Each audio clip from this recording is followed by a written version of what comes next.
She didn't knock. She walked straight through the doors of Club Valenti like she owned every inch of it, and the little boy beside her had eyes so dark, so familiar, that every bodyguard in the room went still. Adrian Valenti saw her from across the floor, and his whiskey glass stopped halfway to his lips. 6 years. 6 years he'd spent convincing himself she was dead, gone buried somewhere in his past where pain couldn't reach him. And now, Lena Carter was standing 20 feet away, holding the hand of a child who looked exactly like him. The glass didn't shatter when it hit the floor. It just cracked a clean, quiet break down the center, and Adrian stood there watching the whiskey bleed out across the marble like he'd forgotten how to move. Dominic, his head of security, was already reaching for his earpiece. "Boss?" "Don't. One word." Dominic's hand froze. Adrian set the broken glass down on the nearest table with the kind of careful, deliberate motion that every man in that room recognized.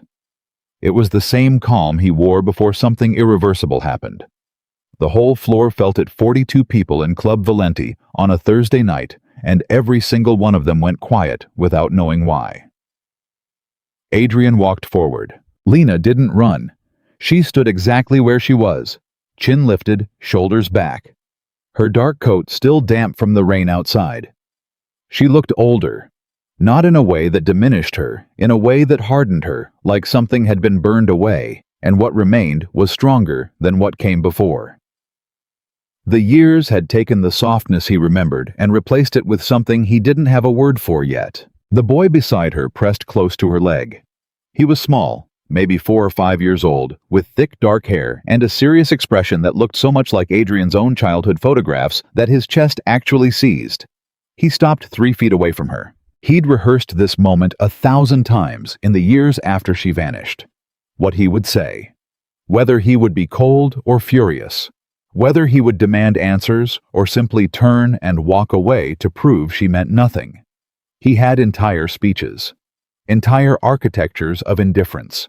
None of them came out. Lena?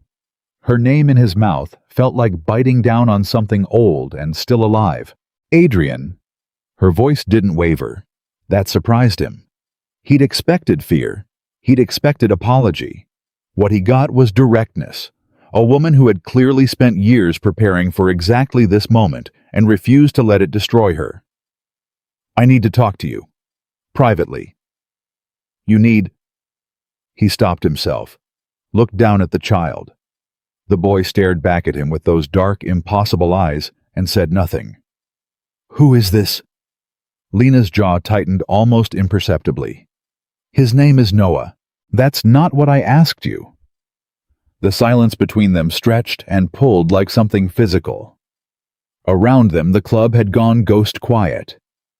Music still played somewhere in the back speakers, low and meaningless, but every conversation had died. Every glass had stopped moving.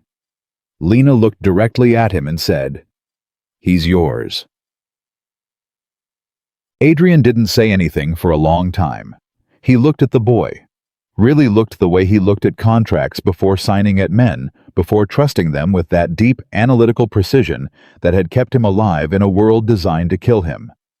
And the longer he looked, the more the evidence compounded. The shape of the jaw, the set of the brows, the posture even at 5 years old, the child stood with a stillness that Adrian recognized as his own. "Come with me," he said finally. Not to Lena, to both of them. He turned and walked toward the private corridor at the back of the club. He didn't look back to see if she followed. He knew she would. Whatever she'd come here for tonight had cost her something. He could see it in the controlled tension around her eyes, the way she'd braced herself like someone walking toward an explosion they'd already decided to survive. His private office was at the end of the hall, steel-doored, soundproofed, the one room in the building that no camera touched. He held the door open. Lena walked in with Noah still attached to her hand. Adrian closed the door behind them and stood with his back to it for a moment, just breathing. Then he turned around. "Sit down." Lena didn't sit. "Adrian, I'm not going to hurt you." He said it flatly, without softness, but also without theater. Just fact. Sit down. She sat. Noah climbed into the chair beside her and watched Adrian with those ancient, unsettling eyes. The kid hadn't said a single word, just watched. Adrian pulled up the chair across from them and sat down heavily, forearms on his knees, studying his son. His son. He still couldn't make the words land correctly. How old is he? 5. A pause. He turned 5 in March. Adrian did the math instantly, involuntarily, and the result hit him like a closed fist. 5 years old. Which meant Lena had been pregnant when she disappeared. Which meant she had known or discovered shortly after, and still, you were carrying him when you left. It wasn't a question. Lena met his gaze. I found out 3 weeks after I disappeared. I didn't know before. And you didn't tell me? No. For 5 years. Yes. He stood up, abruptly, turned away from her, walked to the window that looked out over nothing. This room had no outside-facing windows, just a reinforced wall, and stood there with his back to her anyway, because he needed 2 seconds to decide what kind of man he was going to be in this moment. The fury was there. It was enormous, a wave of it so high he could feel it pressing behind his ribs. But under it, and this was the part that caught him off guard, the part he wasn't prepared for under the fury, was something else. Something terrified and aching and completely new. Why? He said it without turning around. Give me one reason good enough. Lena's voice came from behind him, steady, but frayed at the edges. Because someone tried to kill me, Adrian. 3 weeks after I left. A car ran me off the road on the highway outside of Stamford. I lost control, went through a guardrail, ended up in a ditch. I was 8 weeks pregnant and alone, and when I climbed out of that wreck, I understood something very clearly. He turned around slowly. Someone in your organization knew I existed, and they were already moving to make sure I didn't keep existing. She held his gaze.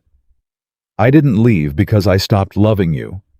I left because staying beside you was going to get me killed before our son ever had a chance to breathe. Jim. The silence in the room changed quality. Noah had fallen asleep in the chair, tucked sideways with his cheek against the armrest, completely unaware of the seismic shift happening 3 feet away from him. Children could do that, sleep through earthquakes. Adrian found himself looking at his son's sleeping face and feeling something he had no existing vocabulary for. He pulled a chair around and sat directly across from Lena, close enough that he could have reached out and touched her if he'd wanted to. Tell me what happened. All of it. From the beginning. Lena looked at her sleeping son, then back at Adrian. How much do you know about the night I disappeared? I know you were there at 9 o'clock. I know by 11 you were gone. I know my men found your coat on the fire escape of your apartment building, and I spent 4 months trying to determine if someone had taken you. He paused. I eventually concluded you left on your own. I did. She folded her hands in her lap, but not because I wanted to. Then why? I got a message. Delivered to my apartment at 8:45 that night. She reached into her coat pocket and pulled out a folded piece of paper, old, worn at the creases like it had been folded and unfolded 1,000 times. She set it on the desk between them. I've kept it for 6 years. I don't know why. I think I always knew I'd need it eventually. Adrian picked it up, unfolded it. The paper was handwritten black ink block letters, no identifying marks. Your relationship with Valenti has been noted. Stay and you become a liability. Liabilities get removed. Leave tonight and you survive. This is your only warning. He read it twice, set it back down. His voice, when it came, was very quiet. Who gave you this? I don't know. It was slipped under my door. And you believed it. Something shifted in her expression, not defensiveness, but grief. Old, honest grief. Adrian, I was 26 years old, and I had been living beside you for 2 years, and I watched what happened to people who became inconvenient to the people around you.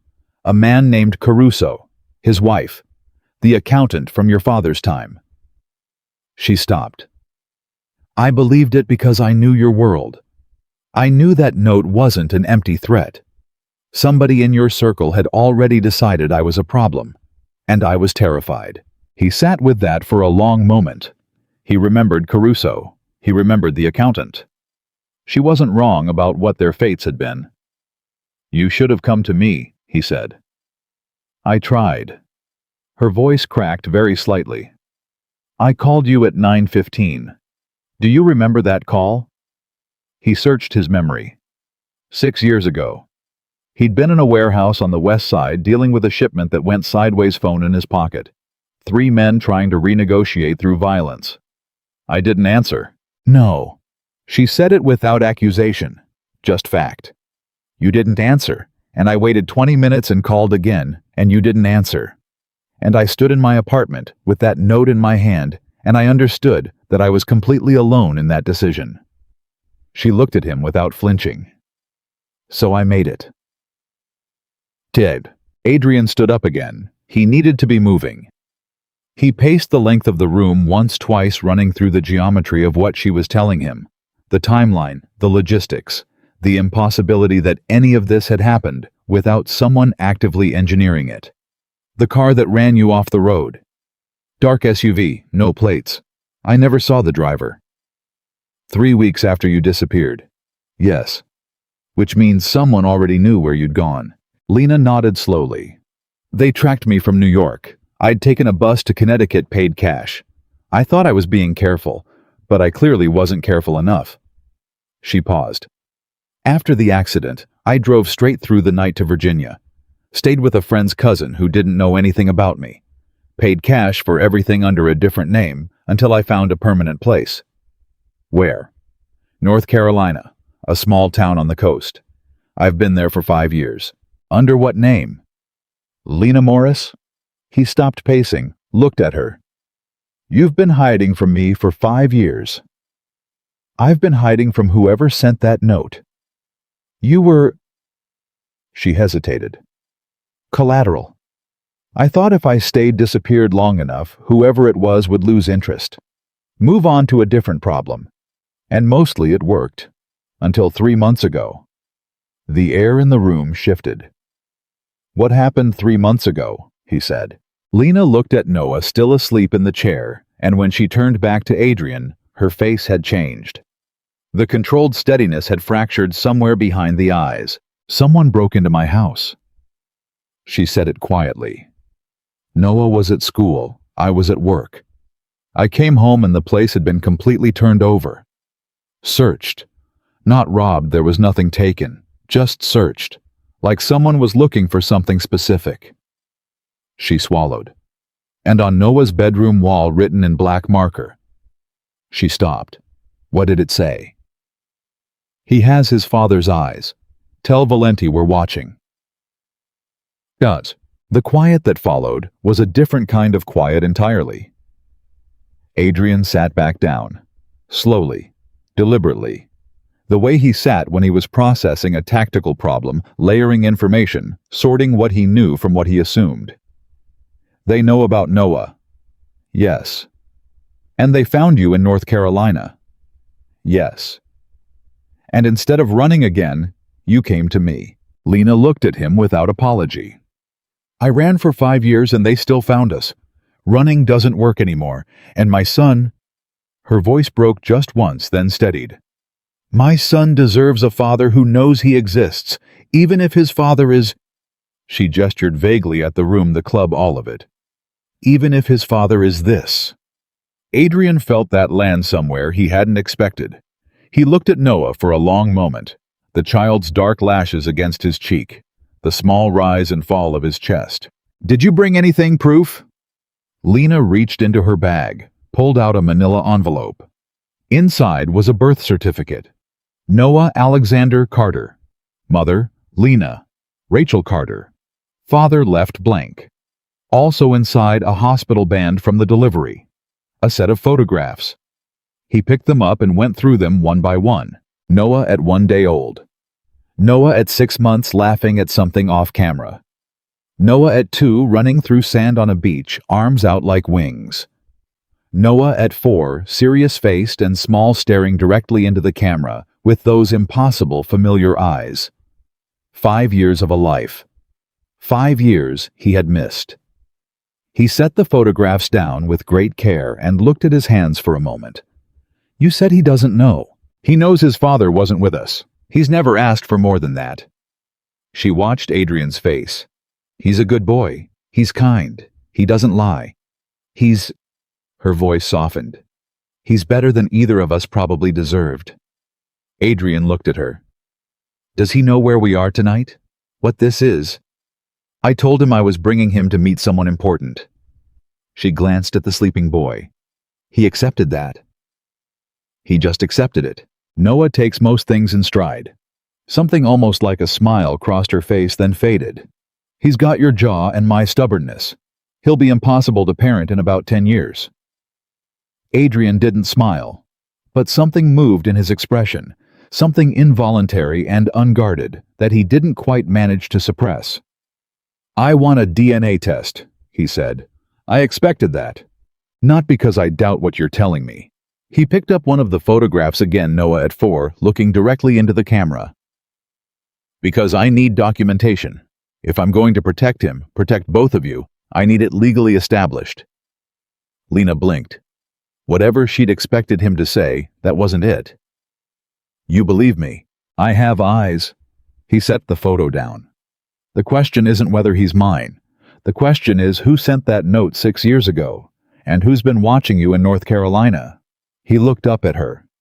Because that's the same person, and if they're making themselves known right now after 6 years of silence, it means something has changed. Dominic knocked twice on the office door, their code for something that needed attention. Adrian called out, 1 minute. He stood and looked at Lena for a long moment.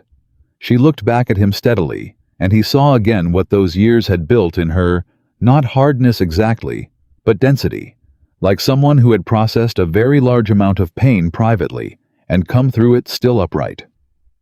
He made a decision. You're not going back to whatever hotel you checked into tonight. He said, Adrian, you came here because someone is threatening my son. That makes it my problem now, and I handle my problems differently than you do. He moved to the door. Dominic will arrange rooms for you and Noah. Tonight you stay here in the building. Tomorrow we start figuring out who did this. I'm not going to just... Lena. He turned back. His voice wasn't soft, but it wasn't hard either. It was something in between, something that remembered her, that had history with her, that was still processing the fact that she was alive and in this room, and had been alive the whole time he'd spent believing she was either dead or gone by choice. 6 years ago, I couldn't protect you because I didn't know you needed protecting. I'm not making that mistake twice. She studied him for a moment. The old Lena, the one he'd known before, would have argued. The new one, the one who had spent 5 years running with a child in tow, seemed to calculate the odds differently. He'll be scared when he wakes up in an unfamiliar place, she said. Then you'll be there to tell him it's okay. He reached for the door handle. He's trusting you. You're trusting me. That's how this works tonight. By midnight, Lena and Noah were in the private suite on the 4th floor. Noah had woken briefly when they moved him, looked around with sleepy confusion. Said, Mom, where are we? In a voice so small, it did something to the air in the hallway, and then put his head on Lena's shoulder and went back to sleep before she could answer him. Adrian stood at the end of the hallway and watched them disappear through the suite door. Then he walked back down to his office, sat down, and stared at the note Lena had kept for 6 years. Your relationship with Valenti has been noted. Stay, and you become a liability. Liabilities get removed. Leave tonight, and you survive. This is your only warning. He read it again, and again. Then he picked up his phone and called Marcus Bellini. Marcus answered on the second ring, voice smooth and unhurried, the voice of a man who slept easily and considered himself untouchable. Adrian, late call. Something wrong. I need you in my office tomorrow morning, 7 o'clock. A brief pause. Of course. Should I know what this is about? Adrian looked at the note. We're going to talk about something that happened 6 years ago, he said. I'll explain when you get here. He hung up. He sat in the silence of his office with the note and the photographs and the weight of everything Lena had told him. And he thought about the timing, about why someone would break into her house now after 5 years of quiet and write his son's name on the wall of a bedroom in a town nobody was supposed to know about. Something had changed recently. Something had shifted the calculus for whoever was watching them. He needed to know what. He picked up the photographs again and went through them slowly, one by one, in the wrong order. Noah at 4, then Noah at 2, then Noah at 6 months, then Noah at 1 day old, a red-faced and squinting and undeniably alive person who had existed in the world for 5 years without Adrian knowing his name. He set the last photograph down and pressed his fingers against his eyes. He had built an empire on control, on knowing everything, on anticipating every move before it was made. He had believed for a long time that this was what power looked like, the absence of surprise. And yet somehow, the most significant thing in his life had been happening without his knowledge for 5 years. A child. His child. Growing up beside the ocean, learning to walk and talk and laugh and run, building a whole self from the ground up. And Adrian had been here in this city, running this organization, believing he had nothing left to lose.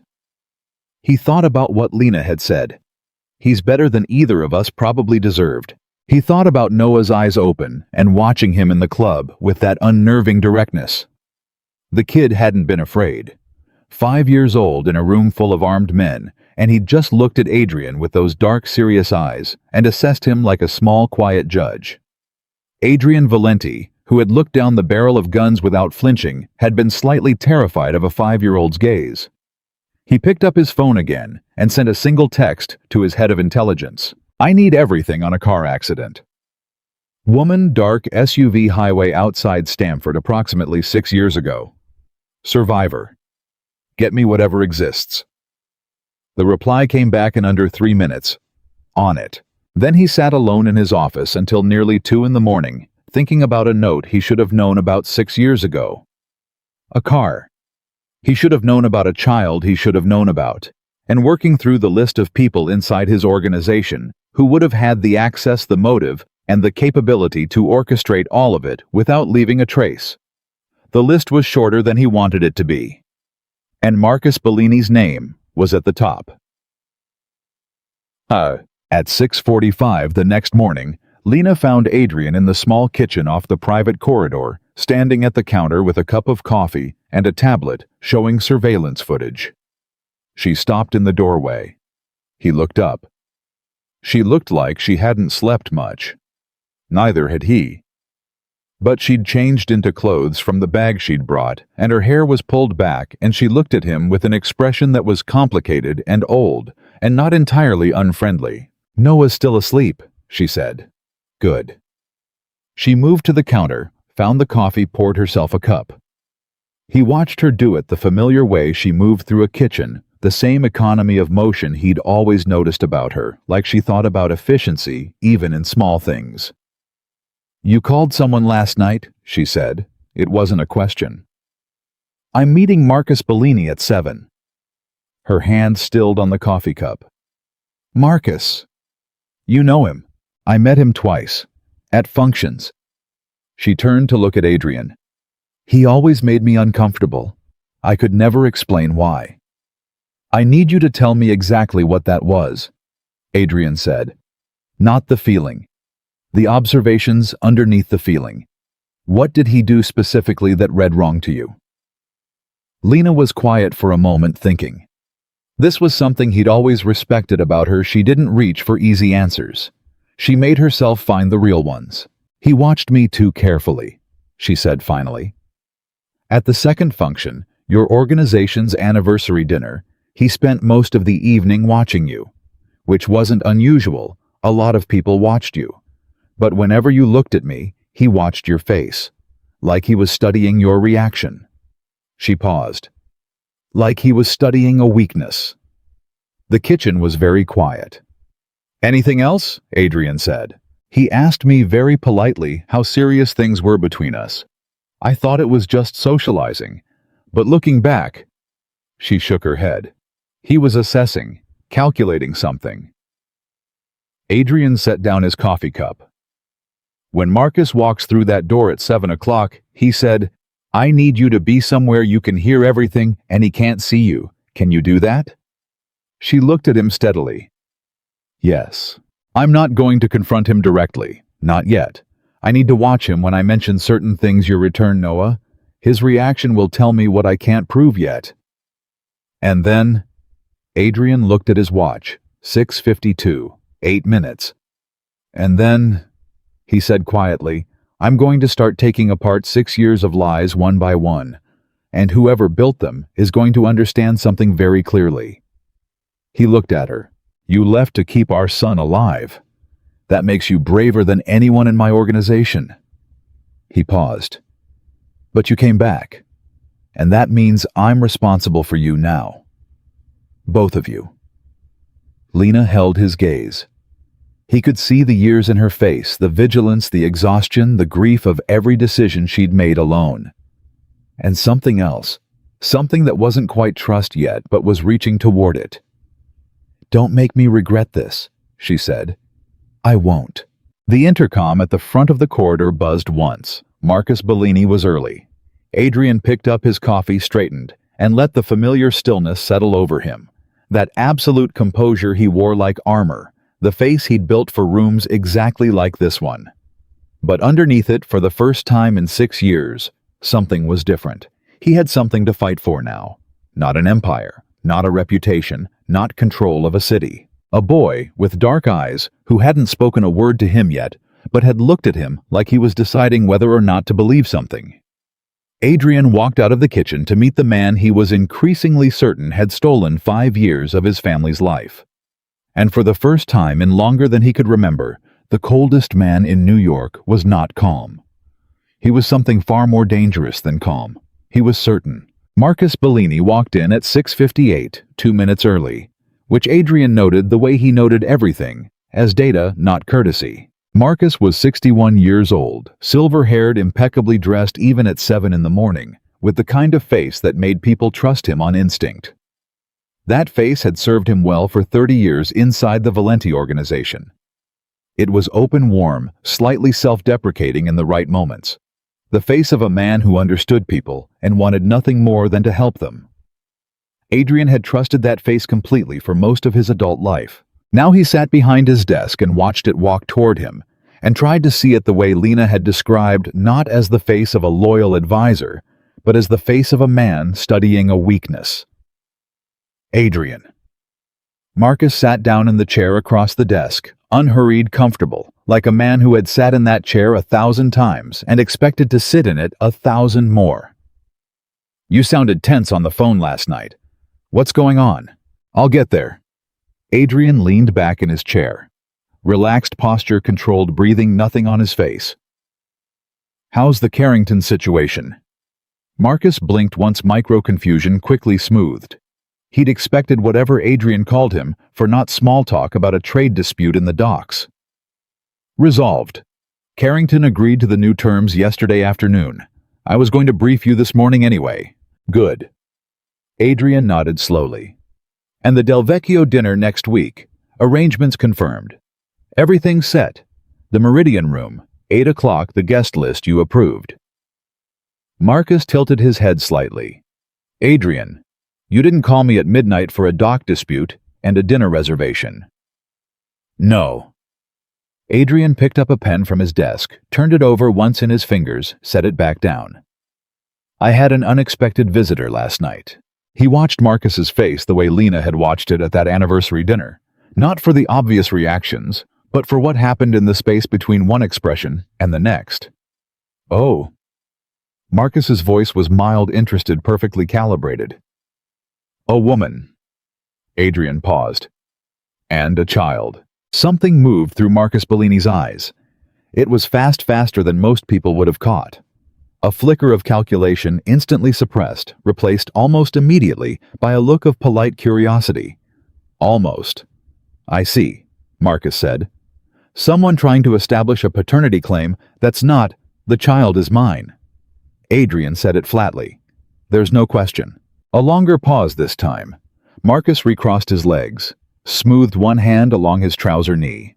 Tiny gestures barely perceptible, but Adrian was watching everything now. I didn't know you had a when did this? 6 years ago. Adrian held his gaze. The mother is Lena Carter. The name landed in the room like a stone into still water. Adrian watched the ripples. Marcus went very still for exactly 2.5 seconds.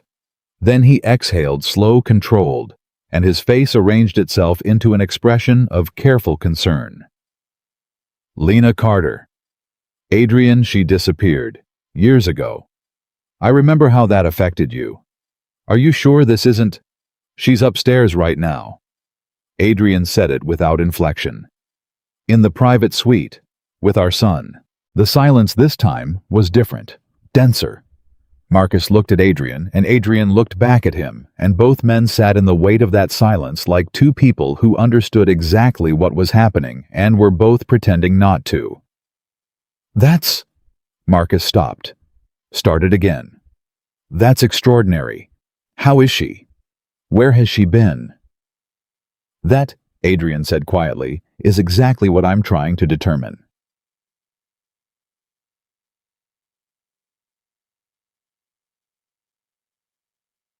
He let Marcus leave at 8:15 with nothing resolved and nothing revealed. The conversation had continued for another 40 minutes. Gentle exploratory questions from Adrian, smooth, reassuring answers from Marcus. All of it cordial and unremarkable on the surface. But Adrian had what he needed. He'd mentioned the car accident in Stamford, the SUV with no plates, the note left under Lena's door. Each detail dropped into the conversation like a test weight, and each time Marcus had done exactly what an innocent man should do, expressed shock, concerned the appropriate level of outrage. Except for one moment. When Adrian mentioned the highway in Stamford, not the accident, just the highway, just the location. Marcus had said, terrible stretch of road in bad weather, before Adrian had mentioned anything about weather or road conditions. It was nothing. It was the kind of thing a guilty man would never let slip if he were being careful. Which was exactly why Marcus had let it slip. Because Marcus was very, very careful, and he'd decided the risk of Adrian catching that slip was lower than the risk of asking how Lena had been run off a dry highway on a clear night. Which told Adrian the accident had happened in bad weather. Which told Adrian that Marcus knew details of the accident that he shouldn't have known. After Marcus left, Adrian sat in his office for 10 minutes. Then he sent a text to Dominic, full surveillance on Bellini starting now. Phone movement, contacts, everything. Then he went upstairs. Lena was standing at the window when he walked in, arms crossed, watching the city below with an expression he recognized as controlled anxiety. Noah was awake now, sitting cross-legged on the carpet with a small notebook he'd apparently found somewhere, drawing something with intense concentration. He looked up when Adrian came in. They looked at each other. "Hi," Noah said. Just that. No fear, no performance, just direct and simple and completely unguarded. Adrian stopped. He'd faced armed men. He'd sat across tables from people who wanted him dead and maintained perfect composure. This 5-year-old said one syllable, and Adrian momentarily forgot what he was going to say. "Hi," he managed. Noah studied him for a second, then looked back down at his notebook. "Mom said you're someone important." "Did she?" "She said I should be polite." He didn't look up. "I'm being polite. I noticed." Adrian glanced at Lena. She was watching the two of them with an expression he couldn't fully read, something careful and private and slightly broken at the edges. He moved closer to Lena and kept his voice low. "Bellini knew about the weather." She turned from the window. "What?" "The accident. He knew it happened in bad weather. I never told him about weather conditions. I mentioned the highway, the car, the accident. He filled in the weather himself without realizing he shouldn't know it." He watched her face process this. He was there, or he arranged it and received a specific report afterward. Lena's breath came out slowly. "You're sure?" "No. I need more." He met her eyes. but I'm close. So what do? We act normal. You and Noah stay here for now. I keep meeting with Marcus like nothing has changed, and I use every conversation to build the case." He paused. "And we need to talk about who else might have known. Marcus didn't act alone. The level of coordination needed to track you to Connecticut 3 weeks after you left, arrange a professional driver in a vehicle with no plates. He had resources deployed. That means people. And those people may still be inside my organization." Lena pressed her fingers to her mouth for a moment, thinking. "There's something else." "Tell me." "The break-in, 3 months ago, the message on Noah's wall." She turned to look at her son, still absorbed in his drawing, and lowered her voice further. "It wasn't random. They knew exactly which room was his, which means they'd been watching the house before they entered. And the message was specific. Tell Valenti we're watching." She looked back at Adrian. "That's not a threat from someone who wants to hurt us. That's a message from someone who wants you to know they can hurt us." "Leverage," Adrian said. "Yes, someone is trying to force your hand. Either they want something from you and they're establishing that they have something to take from you, or—" She stopped. "Or what?" "Or they're the same person who sent me away 6 years ago. And they're afraid that if I came back and told you what I know, their position inside your organization would collapse." She met his gaze. "So they're trying to control the situation. Threaten Noah, hope I stay quiet or stay gone." Adrian was quiet for a moment. "Instead, you came straight to me. I told you, running doesn't work anymore." She held his gaze. "And I'm tired. I've been afraid for 5 years. I'm done being afraid." Something shifted in his chest. Not love exactly, not yet. That was a conversation they hadn't had and weren't ready to have. But something that rhymed with respect. From the floor, Noah said, without looking up from his drawing, "Dad used to be afraid of thunderstorms too." But he stopped. Both adults went completely still. Lena recovered first. She crouched down beside him. "What did you say, baby?" "I said—" Noah looked up, patient with the explanation. "In my book, the dad in my book was afraid of thunderstorms, and then he stopped, because he decided being brave was better than being scared." He held up the notebook. The drawing was rough but unmistakable, 2 tall figures and 1 small one standing together. "I drew us," he said to no one in particular, and went back to drawing. The 2 adults didn't look at each other. They didn't need to. The intelligence report on the Stamford accident came back to Adrian by noon, and it confirmed what he already suspected while adding something he hadn't anticipated. The accident had been real highway patrol records, medical responder logs, a car matching Lena's registration found in a drainage ditch off I-95 at 11:40 p.m. on a rain-slicked Thursday night. But the SUV that ran her off the road had been caught on a traffic camera half a mile back. Partial plate. Partial, but enough after 6 years of inaction, enough to run against the vehicle records his intelligence team had access to. The SUV was registered to a shell company. The shell company's legal registration had one signature on it, a man named Gerald Tate, who had worked for 3 years as a logistics contractor for the Valenti organization and had been quietly removed from the payroll 4 years ago, shortly after Marcus Bellini reorganized the organization's external contracting structure. Adrian read the report 3 times.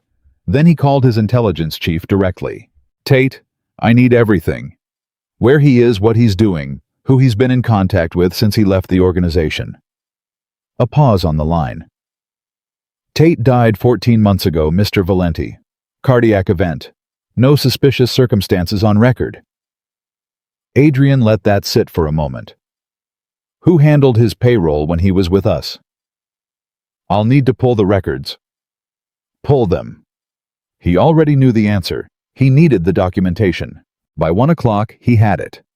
Gerald Tate's payments from the Valenti organization had been processed through a secondary account structure off the main books, funneled through a discretionary operations fund, a fund that Marcus Bellini controlled exclusively.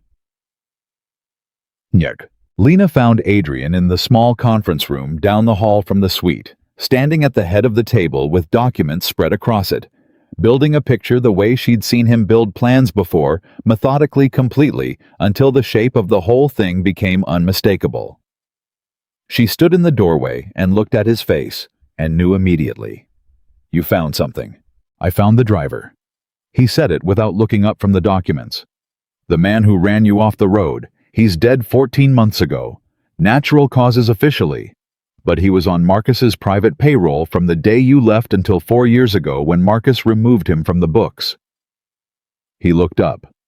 "Marcus paid a man to run you off a highway, then kept him on salary for 2 years, presumably to confirm you were still gone and still quiet.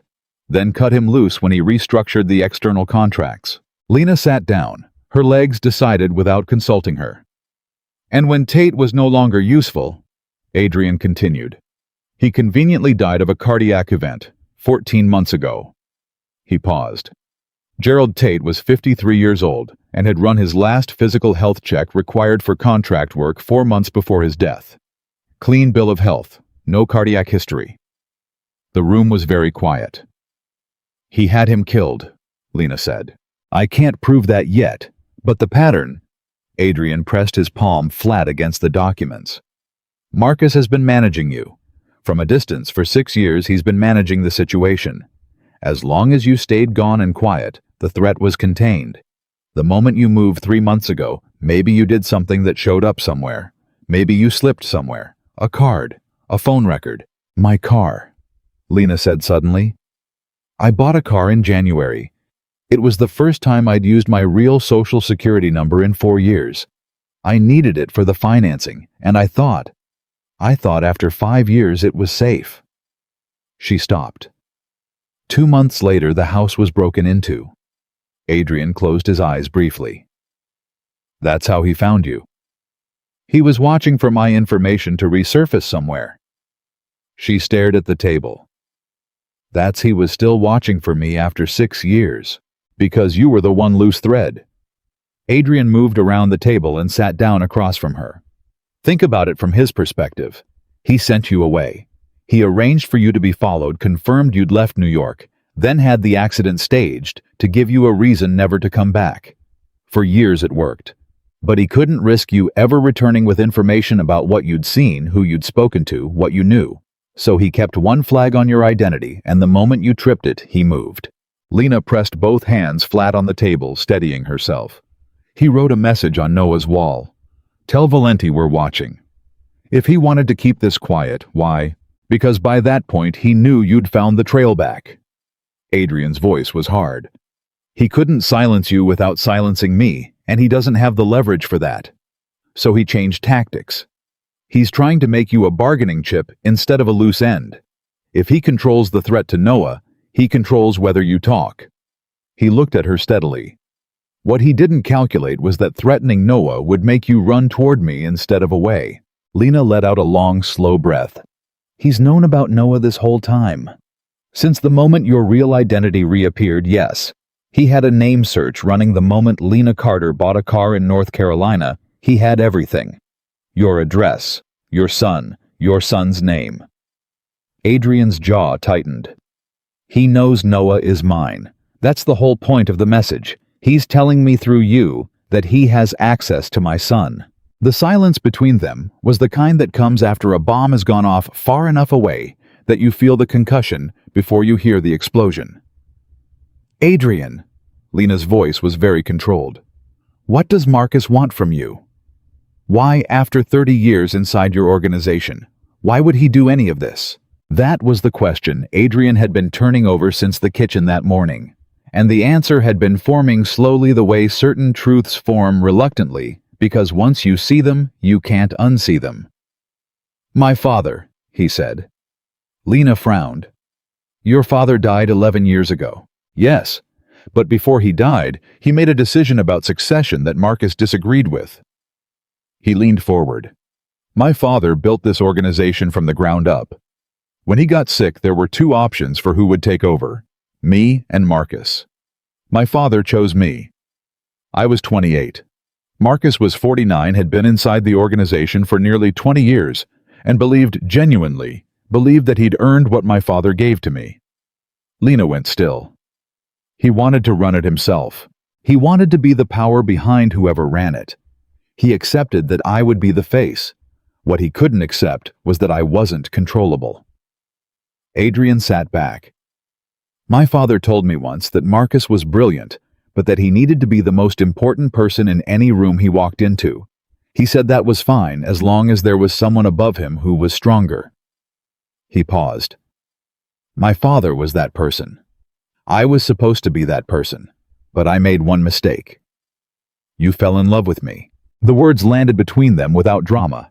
Just fact. Ancient, irreversible fact. You made me different, Adrian said. Before you, I was exactly what Marcus needed, focused entirely on the organization. No personal attachment. No outside priorities. You changed my decision-making. Not in ways anyone could see clearly, but Marcus saw it. He watched me at that dinner, the way you described studying my face when I looked at you, and he understood that you were the one thing that could pull my attention away from the Empire. Adrian met her eyes. He couldn't take the Empire. He could take you. Lena's hands, flat on the table, pressed harder. So he removed the distraction, she said. He removed the weakness. In his mind. Adrian's voice was quiet and utterly controlled. And it almost worked. When you left, I did become more focused. More ruthless. Exactly the kind of man Marcus could work alongside indefinitely without competition. A long pause. He made me into the version of myself he'd always needed. Except you had a son. Except I had a son. And now Marcus understands that Noah is exactly what you were, the thing that changes my priorities. The thing that makes me human. And if I discover what he did to you... Adrian stopped. He knows what happens when I find out someone inside my organization moved against my family. Lena looked at him for a long, searching moment. What does happen? He held her gaze. Nothing good, he said quietly. For them. They sat with that for a moment, and then Lena straightened and shifted, and Adrian saw her change modes, the same thing he did when emotion had been processed and decision-making needed to take over. What's your next move? She asked. I need proof that goes beyond circumstantial. The SUV registration traces to a dead man's shell company. Marcus's name is on the company filing, but he'll claim he had no knowledge of how Tate used that legal entity. The payment records are close, but he has lawyers who'll contest them. He picked up a single sheet from the stack. I need the note you brought. I gave it to you last night. I know. I've had it analyzed. He slid a second sheet across to her lab results. The ink is consistent with materials from a specific supplier that went out of business 3 years ago. The handwriting has been run through the writing samples I have on file for everyone senior in my organization. He paused. There's no direct match. Marcus is careful.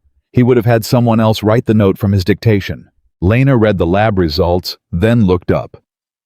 But there are samples for everyone senior. Everyone currently senior. Some people who've left don't have samples on file. He paused. Gerald Tate doesn't have a writing sample on file. But he's dead. Who would have had access to Tate's writing? Old contracts, sign-off sheets. Adrian looked at her. That's a very good question. I'm not just here to hide in your building and wait for you to solve this. She met his gaze directly. I lived with this for 6 years. I know every detail of everything that happened to me, every movement I made, every moment I was afraid. If you want to build a case, I'm part of it. He held her gaze for a moment, then nodded once. There are personnel files from Tate's contract years in storage. Paper copies. Marcus restructured everything digitally 4 years ago when Tate left, but the originals were kept in physical archive. He paused. If there are signed documents from Tate in that archive, and if the handwriting on your note matches, then you have something that ties the note to Tate, and Tate to Marcus. Lena leaned forward slightly. Where's the archive? Storage facility in Queens, under organization management. He paused. Marcus doesn't know I'm looking into this yet. If I send my people to pull those files, he has someone watching your people. Adrian was quiet for a moment. Probably. He's been inside this organization for 30 years. He has eyes I may not have identified yet. So you need someone who isn't your people. He looked at her. I'm not in your organization, she said. I'm not on any list of yours. If I walked into that storage facility with a key and a request form, Marcus has no reason to flag it. She paused. Assuming you could get me access. That's a significant risk. Marcus put a threatening message on my son's bedroom wall. Her voice was very level. My capacity for risk has been significantly recalibrated.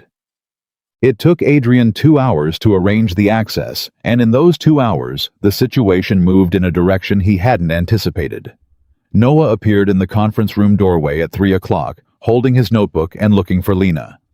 When he found her, he came and sat beside her without asking permission, opened his notebook, and continued his drawing.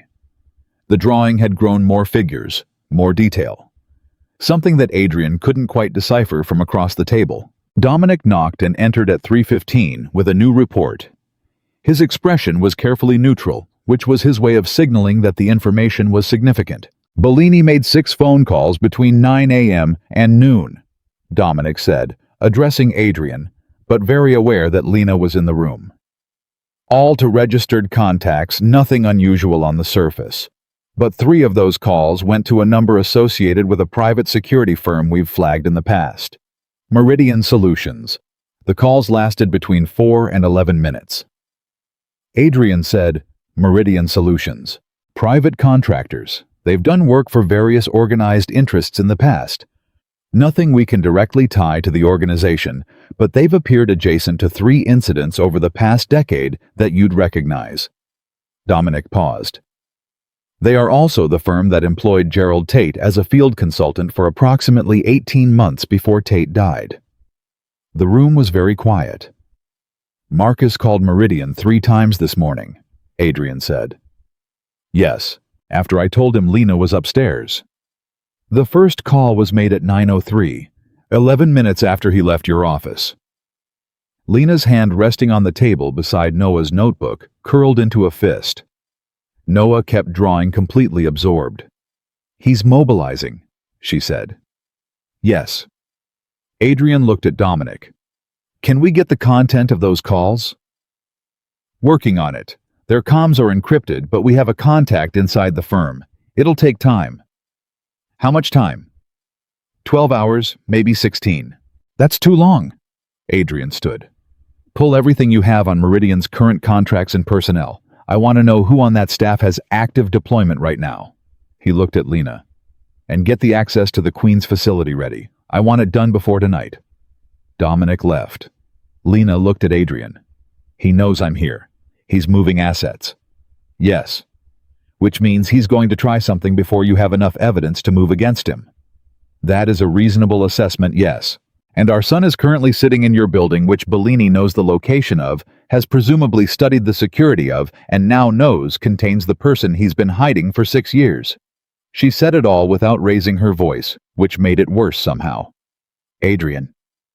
I know. He's 5. I know. He came around the table, crouched down beside Noah, and for a moment said nothing. The boy looked up at him with those dark eyes, pencil still in hand, waiting with that uncanny patience. That's a good drawing, Adrian said. Noah looked at it critically. The small one is me, he said. I made me bigger than I actually am because it's my drawing and I can. Adrian almost smiled. Fair point. Who are the tall ones? Noah looked at him like this was a question with an obvious answer. You and Mom, he said. Obviously. He went back to drawing. Adrian stood up and looked at Lena over the boy's head. She was watching him with an expression that was doing several things at once, grief and warmth and wariness, all running simultaneously the face of someone who had spent 5 years protecting this child alone, and was still not entirely sure what it meant to share that weight. I have a property, Adrian said quietly. 2 hours outside the city. Not on any organizational record, it's held privately under my grandmother's maiden name. Marcus doesn't know about it. He paused. I need you and Noah there tonight. You want us to leave. I want you safe while I do what I need to do here. He met her eyes. This is going to get complicated in the next 24 hours.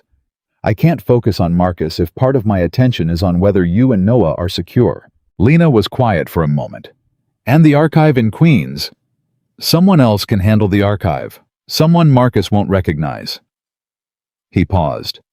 Unless you have a strong objection to not walking into a potentially compromised facility while the man who tried to kill you 6 years ago is actively making phone calls. She looked at him for a long moment. I object to being moved around like a piece on a board. I know, but I'll go. She glanced at Noah, because he's the priority, not the archive, not the evidence. Him. Yes. Adrian's voice was quiet. He is. Another pause. Lena reached down and touched Noah's shoulder. Hey, buddy, we're going to take a little trip tonight.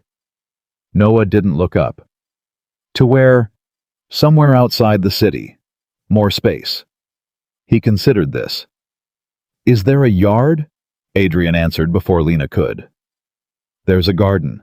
Noah looked up at him, assessing. Then he looked back down at his drawing, apparently satisfied. Okay, he said. Just okay.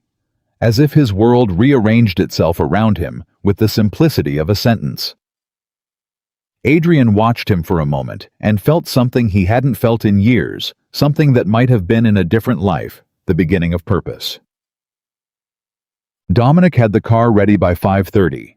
At 5:15, Adrian's intelligence chief called with a partial intercept from Meridian Solutions, not the content of Marcus's calls, but metadata from a GPS unit registered to one of their active field operators. The operator had been stationary outside the Valenti organization building from 8 a.m. to noon. Then he'd relocated to a quiet coastal town in North Carolina, Lena's town. The operator was on a plane already airborne, which meant Marcus hadn't just started moving this morning. He'd had people prepositioned waiting for exactly the confirmation that Adrian's 903 conversation had provided. Adrian called Dominic. The house in North Carolina, Lena's house. I need 3 people there within 6 hours. Nothing touched, nobody inside. I just need eyes, and I need to know if anyone else shows up. Done. He called his intelligence chief next. The Meridian operator on the plane. I want to know where he lands, what he rents, and where he goes. Understood. Then he walked up to the 4th floor. Lena had Noah packed in under 20 minutes, the efficiency of someone who had spent years being ready to move on short notice. 2 bags. Noah's notebook in his hand, his small face serious and uncomplaining. At the door to the suite, Lena paused and looked at Adrian. How long? A few days, maybe less. He held her gaze. I'm not going to let this stretch out, Lena. I know what I have. I know what I need. I'm going to move fast. She nodded slowly. Then, to his surprise, she said, Be careful. Not be smart. Not get it done. Be careful. He recognized what that was even 6 years later. I will, he said. Noah tugged his sleeve. Adrian looked down. The boy held up his notebook, open to the drawing. The 3 figures the small one made deliberately larger. The detail that had expanded over the afternoon to include what looked like a house behind them. A specific house, carefully rendered with a garden. I drew where we're going, Noah said. I thought maybe if I drew it first it would be nice when we got there. Adrian looked at the drawing for a moment. Then he crouched down to eye level with his son. It will be, he said. I promise. Noah studied him with those searching, careful eyes, the eyes that had his blood and Lena's precision, and 5 years of a life he hadn't been part of, and then he nodded once the way a child nods when they've decided to believe something. Adrian stood up, watched them walk down the corridor with Dominic. Then he turned around, walked back toward his office, and picked up his phone. Marcus Bellini answered on the 2nd ring. Adrian, everything okay? Perfectly fine, Adrian said. I wanted to follow up on one thing from this morning. The Del Vecchio dinner, I'm thinking we invite a few additional guests. Can you come by tomorrow at 8? I want to go through the expanded list. A brief pause. Of course, 8 o'clock. Wonderful. Adrian's voice was warm, easy completely without edge. Looking forward to it. He hung up. Sat down. Marcus had people moving toward an empty house in North Carolina. Marcus thought he still had leverage. Marcus thought he was still ahead.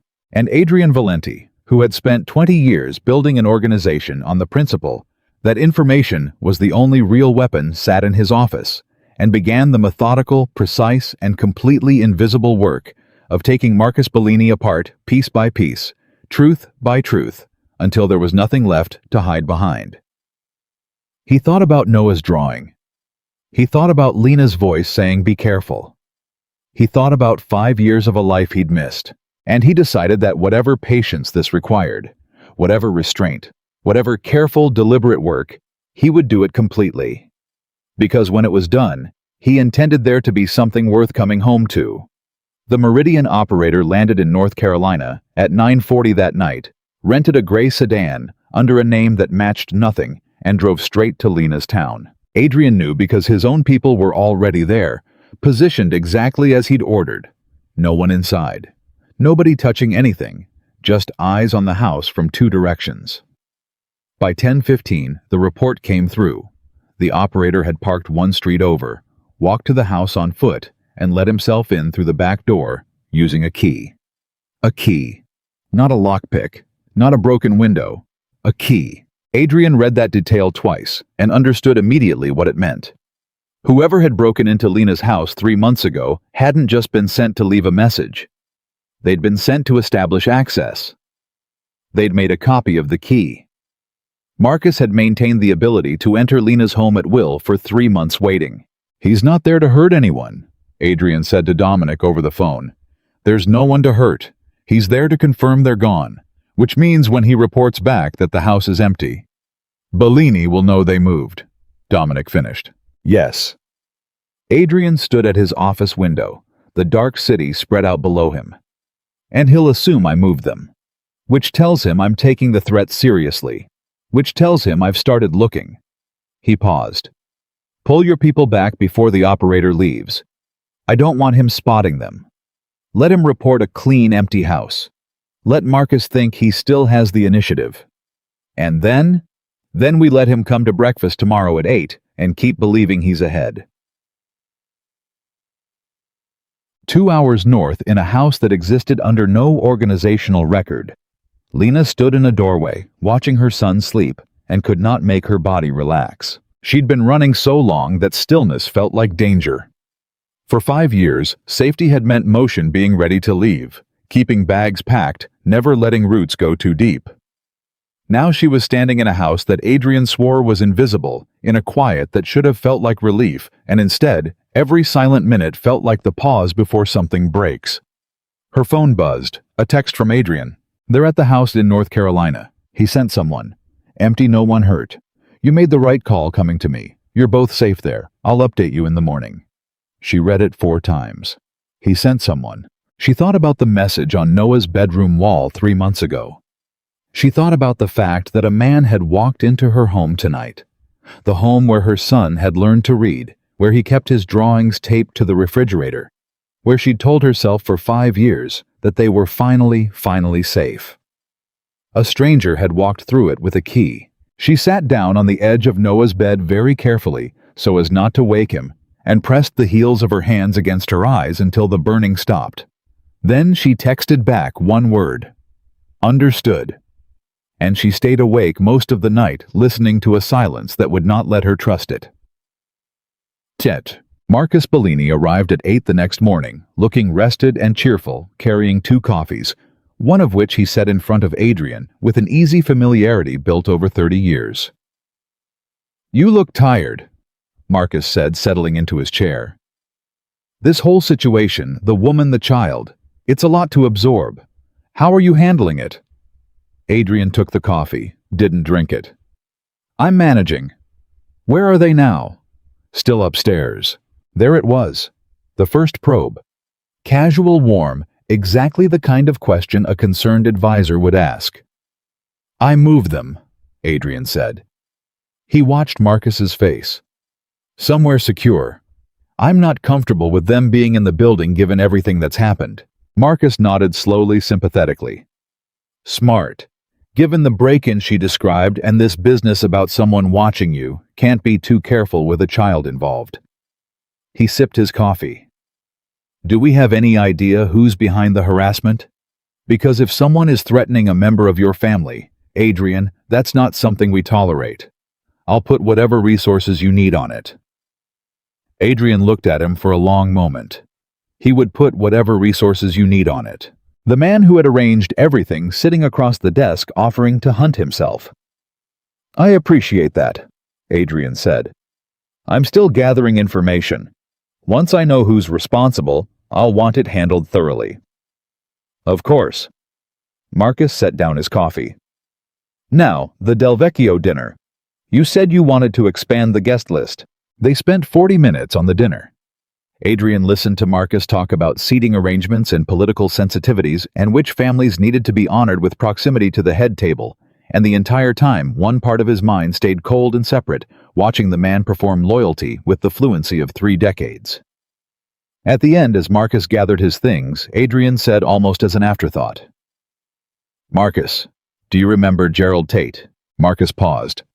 Half a second. Then he frowned thoughtfully, the frown of a man searching an honest memory.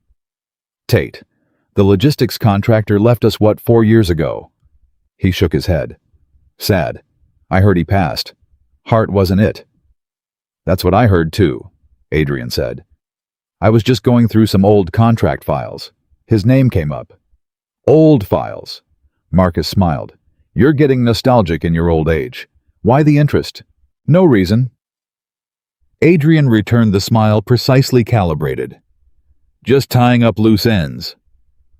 Something flickered behind Marcus's eyes there and gone so fast that a man who wasn't looking for it would have missed it entirely. Loose ends, Marcus repeated. Well, let me know if you need help with any of them. He left. Adrian sat perfectly still for a full minute after the door closed. Then he picked up his phone and called Dominic. Did we get it? Every word. And his face. The camera behind the bookshelf got a clean angle. Dominic paused. When you said Tate's name, his heart rate spiked. We had the thermal running. He controlled his face, but his body didn't cooperate. Good. Adrian stood. Where are we on Meridian? That's the other thing. Dominic's voice shifted. You need to come down to operations. There's something you have to see. What Dominic had to show him changed the shape of everything. The contact inside Meridian Solutions had come through overnight with the content of Marcus's calls, not recordings, but a transcription pieced together from the operator's incident logs and the firm's internal tasking notes. The picture it painted was worse than Adrian had assumed. Marcus hadn't just arranged Lena's disappearance 6 years ago. Marcus had been running an operation.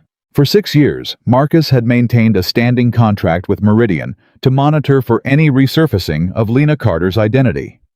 A flag on financial records, on medical databases, on any government interaction under her real name. The contract had a name in the internal notes. Marcus had called it Contingency Harbor. And Contingency Harbor had a second component that Adrian hadn't anticipated. It wasn't just about Lena. The tasking notes referenced a directive that had been standing for 6 years in the event that Lena Carter resurfaced and made contact with Adrian Valenti. Meridian was to be activated for a resolution package. The notes didn't spell out what resolution meant, but the operator currently in North Carolina had been dispatched under exactly that activation code. Adrian read the words resolution package and felt something go very cold and very quiet inside him. He built a plan, Adrian said. 6 years ago, he built a standing plan for exactly this, for the day Lena came back. Dominic said nothing. He knew there was a chance she'd return someday, and he pre-authorized her removal for the moment she did. Adrian set the tablet down very carefully. He's not improvising, Dominic. He's executing a plan he's had ready for 6 years. There's more. Dominic's voice was grim. He tapped the tablet and pulled up another document. The resolution package. It doesn't just reference Lena Carter. Adrian read. The tasking specified two subjects, Lena Carter and the minor associated with subject. Adrian stood very still. For a moment, he didn't move at all. He read the line 3 times, and each time the words rearranged themselves in his understanding into something more monstrous. Marcus had authorized the removal of a 5-year-old child, his son. He's had this plan for 6 years, Adrian said, and his voice had gone somewhere very flat and very far away. But he only learned about Noah 3 months ago, which means he updated it. Dominic finished. 3 months ago, when he found Lena's identity resurfacing, he updated the package to include the child.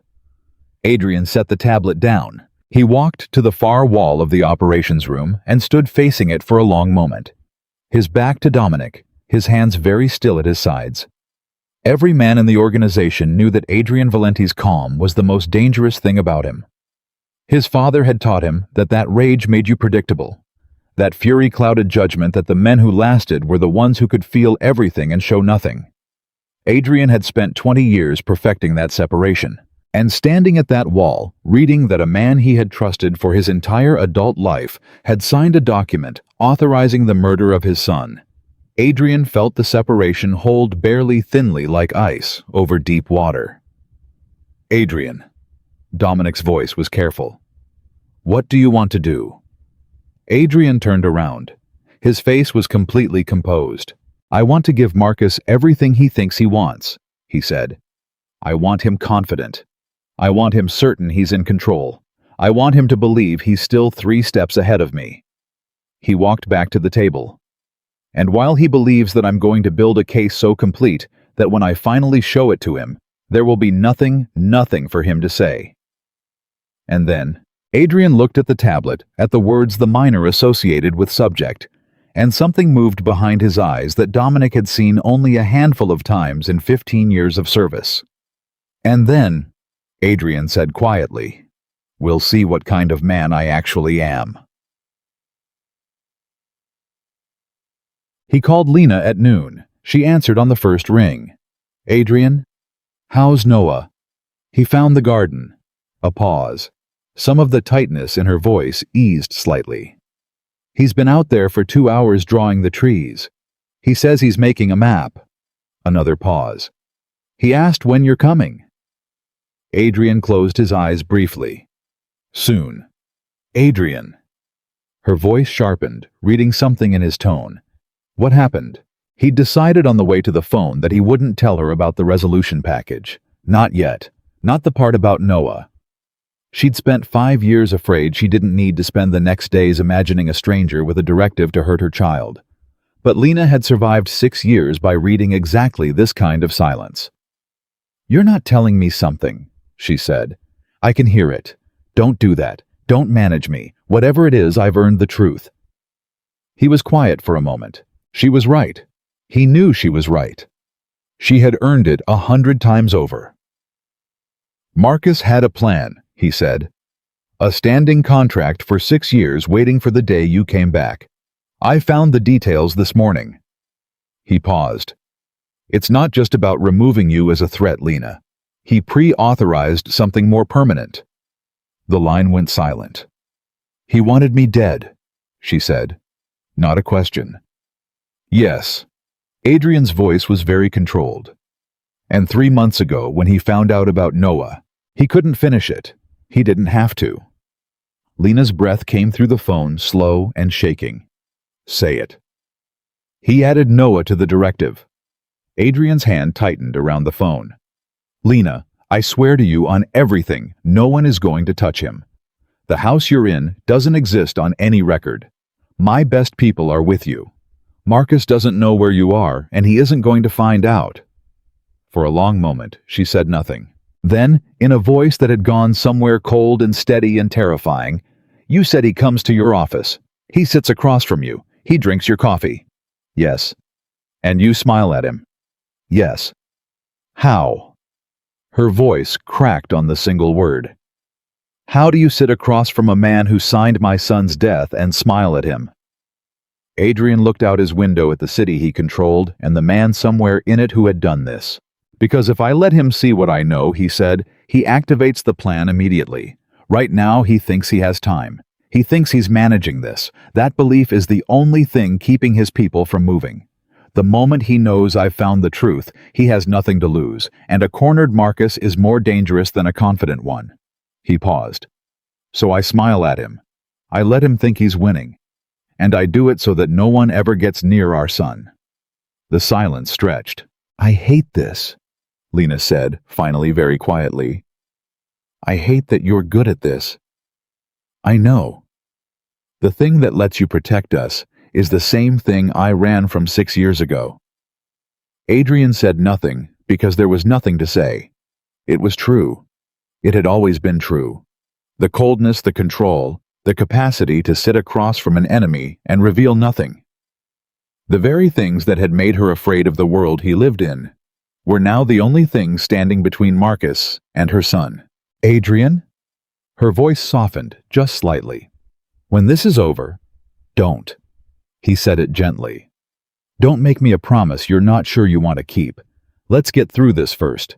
Then we'll figure out what comes after. A pause. That's very reasonable of you. I've had 5 years to become reasonable. Something that might have been a broken laugh came through the phone. That's the saddest thing you've ever said to me. Probably. He looked at the clock. I have to go. I have another meeting with Marcus at 4. Keep your phone close. If anything feels wrong, anything, you call Dominic's team directly. They're 2 minutes from you at all times. Okay. A breath. Adrian, be careful. I mean it. I will. He hung up, and for a moment he stood alone in his office holding the silence and thought about the fact that 6 years ago she had said those same words to him, and he hadn't answered the phone. He was answering now. The thing about building a perfect case against a man like Marcus Bellini was that Marcus Bellini had spent 30 years learning to leave nothing behind. By the second day, Adrian had assembled a mountain of circumstantial evidence: the SUV registration, the Tate payments, the Meridian contract, the thermal footage of Marcus's spike at Tate's name, the tasking notes for Contingency Harbor. Any reasonable person would look at it and understand exactly what had happened. But Adrian didn't need to convince a reasonable person. He needed something that Marcus himself couldn't deny, couldn't lawyer, couldn't smile away. He needed a moment where the truth was so total that even Marcus's 30 years of composure would fail. And to get that, he needed the one thing he didn't have. He needed to connect Marcus directly to the note that Lena had carried for 6 years, the note that had started everything. The archive in Queens had produced signed documents from Gerald Tate, 3 of them contracts from his logistics years bearing his handwriting. Adrian had them analyzed against the note. The results came back on the second evening. They matched. The note that had been slipped under Lena's door 6 years ago, the note that had made her run, that had cost Adrian 5 years of his son's life, had been written by Gerald Tate, which put it inside Marcus's operation. But Tate was dead, and Marcus would claim Tate had acted alone, a rogue contractor with his own motives, nothing to do with Marcus. Adrian sat with that problem for a long time. Then Dominic came in with the thing that broke it open. The Meridian contact came through with one more piece, Dominic said. Contingency Harbor, the original authorization. 6 years ago, someone had to set it up, establish the contract fund. It signed the standing directive. He set a document on the desk. It's an internal Meridian record. The authorizing signature is redacted in their public-facing files, but our contact pulled the unredacted version from their secure archive. Adrian looked down. The authorizing signature on Contingency Harbor, the 6-year standing plan to monitor and, if necessary, eliminate Lena Carter, was Marcus Bellini's, in his own hand. Adrian stared at it for a long moment. There it was. The thing that couldn't be denied. Marcus's own signature on the document that authorized everything. Not Tate's, not a rogue contractor's, Marcus's. We have him, Dominic said quietly. We have him. Adrian closed the folder, and for the first time in 3 days, something in his chest loosened just slightly. Set the meeting, tomorrow, My office. Tell him it's about the Del Vecchio dinner final arrangements. And Lena Noah? They stay where they are until it's finished. Adrian stood. Nothing changes until Marcus is contained. Nothing. But Marcus Bellini had not survived 30 years in that world by waiting to be cornered. At 2 a.m., Adrian's phone rang. It was the lead of the team stationed near the house in North Carolina, the empty house the one Marcus's operator had walked through with a key. Mr. Valenti, we have movement. 2 vehicles just arrived at the residence. 4 individuals. They're not doing surveillance, they went in through the front, weapons visible. They're searching the house room by room. Adrian was already on his feet. Do they know it's empty? They're finding out now. They're moving fast, aggressive. This isn't reconnaissance. This is a hit team. A pause. Sir, they're not being careful about who sees them, which means either they don't expect anyone to be watching, or they don't care anymore. Adrian's mind moved fast and cold. A hit team at Lena's house in the middle of the night moving aggressively. Marcus had activated the resolution package, which meant Marcus believed Lena and Noah were still in North Carolina, which meant Marcus didn't know Adrian had moved them, which meant the realization hit him like ice water. Marcus didn't know they'd moved. But Marcus wasn't stupid. If the hit team reported the house empty, Marcus would immediately conclude Adrian had relocated them. And Marcus had spent 30 years inside Adrian's organization. He would start looking for wherever Adrian would hide the people he loved. The private property, under the grandmother's maiden name, off every organizational record, except. Adrian went very still, except Marcus had helped restructure the organization's holdings 4 years ago. The same restructuring that had moved Tate off the books. Marcus had been the one who reorganized the property records, which meant there was a real possibility that somewhere in that process, Marcus had seen a property held under a name he'd recognize as belonging to Adrian's grandmother. Adrian was already dialing Lena's number. It rang once, twice, 3 times. Come on, he said under his breath. Come on, pick up. 4 times. On the 5th ring, she answered, her voice thick with interrupted sleep. Adrian. What? Lena. Listen to me carefully and don't ask questions yet. His voice was absolutely level the way it went when everything inside him was screaming. I need you to wake Noah right now quietly and go to the safe room, the one Dominic showed you off the master bedroom. Take your phone. Do it now. The sleep vanished from her voice instantly. What's happening? Marcus activated. There's a team at your house in North Carolina, the empty one, but I can't be certain he doesn't know about the property you're in. I'm not taking the chance. He was moving through his office, grabbing his coat, already calling for his car with his other hand. Dominic's team is outside your location. I'm putting them on alert right now. But I need you and Noah in that safe room in the next 60 seconds. Can you do that? He heard her moving, heard the rustle of blankets, heard her voice low and steady and controlled saying, Noah, sweetheart, wake up. We're going to play the quiet game. Remember the quiet game. Come on, baby, up, you get. And then closer to the phone to Adrian. We're moving. Talk to me. Don't hang up. I'm not hanging up. He was in the elevator now, descending. I'm coming to you. I'm 2 hours out, but I'm leaving now. Dominic's team is 30 seconds from your door on foot. You are not alone. Do you understand me? You are not alone this time. He heard a door. Heard Noah's small, sleepy voice ask, Mom, are we playing the game? And Lena's answer so gentle, it broke something in Adrian's chest. Yes, baby. We're playing the quiet game. You're so good at it. Now we sit right here, and we're as quiet as mice. Okay? Okay, Noah whispered. Then Lena low. We're in the safe room. Doors locked. Adrian. And then Adrian heard it through the phone, distant but unmistakable from somewhere in the house 2 hours north where his son was hiding in a locked room. The sound of breaking glass. Lena's voice dropped to almost nothing.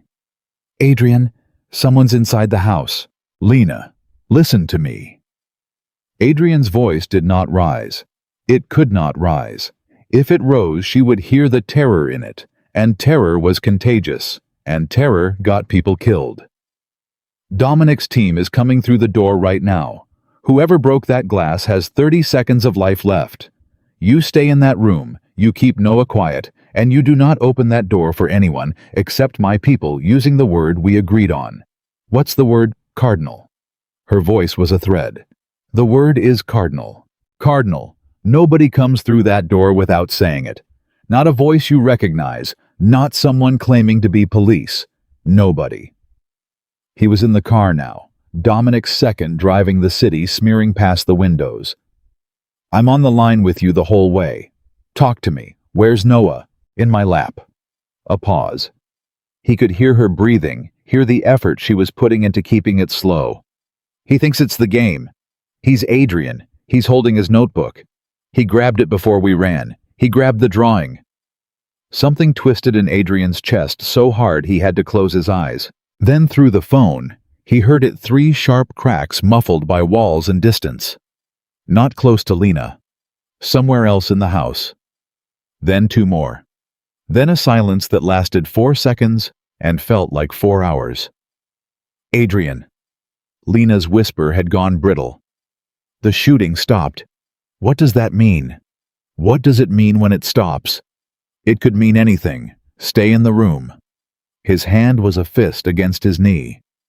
Dominic, get me the team lead, now! A crackle, a switch, and then a new voice came onto the line. Winded, controlled the voice of a man who had just done violence and compartmentalized it completely. Mr. Valenti, site secure. 2 hostiles down, both deceased. No one else in the structure. The principals are safe. Adrian let out a breath he'd been holding for what felt like his entire life. Confirm it, he said. Go to the safe room. Use the word. Copy. And then through Lena's phone still open, Adrian heard the safe room door, heard a low voice say a single word. Cardinal. And heard Lena's breath break out of her in a sound halfway between a sob and a laugh, and heard Noah's small, confused voice ask, "Did we win the game, Mom?" And Lena's answer cracking down the middle. "Yeah, baby. We won. We won." Adrian arrived at this house at 4 in the morning. He came through the door and Lena was standing in the hallway waiting for him, and for a moment neither of them moved. She looked wrecked, hollow-eyed, still in the clothes she'd slept in, her arms wrapped around herself like she was physically holding her body together. And Adrian, who had spent the entire 2-hour drive constructing exactly what he would say, said none of it. He crossed the hallway and he stopped in front of her, and he did not touch her because he didn't know if he was allowed to, and he said very quietly, "I'm sorry." Lena looked up at him. "For what?" "For 6 years ago. For not answering the phone. For every part of this that traces back to me." His voice was rough in a way she'd never heard from him. "You ran because of my world.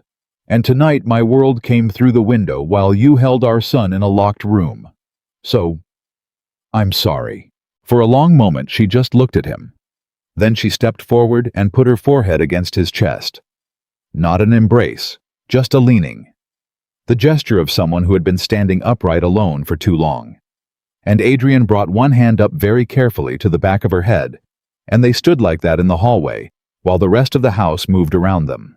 "He drew the men," Lena said into his shirt.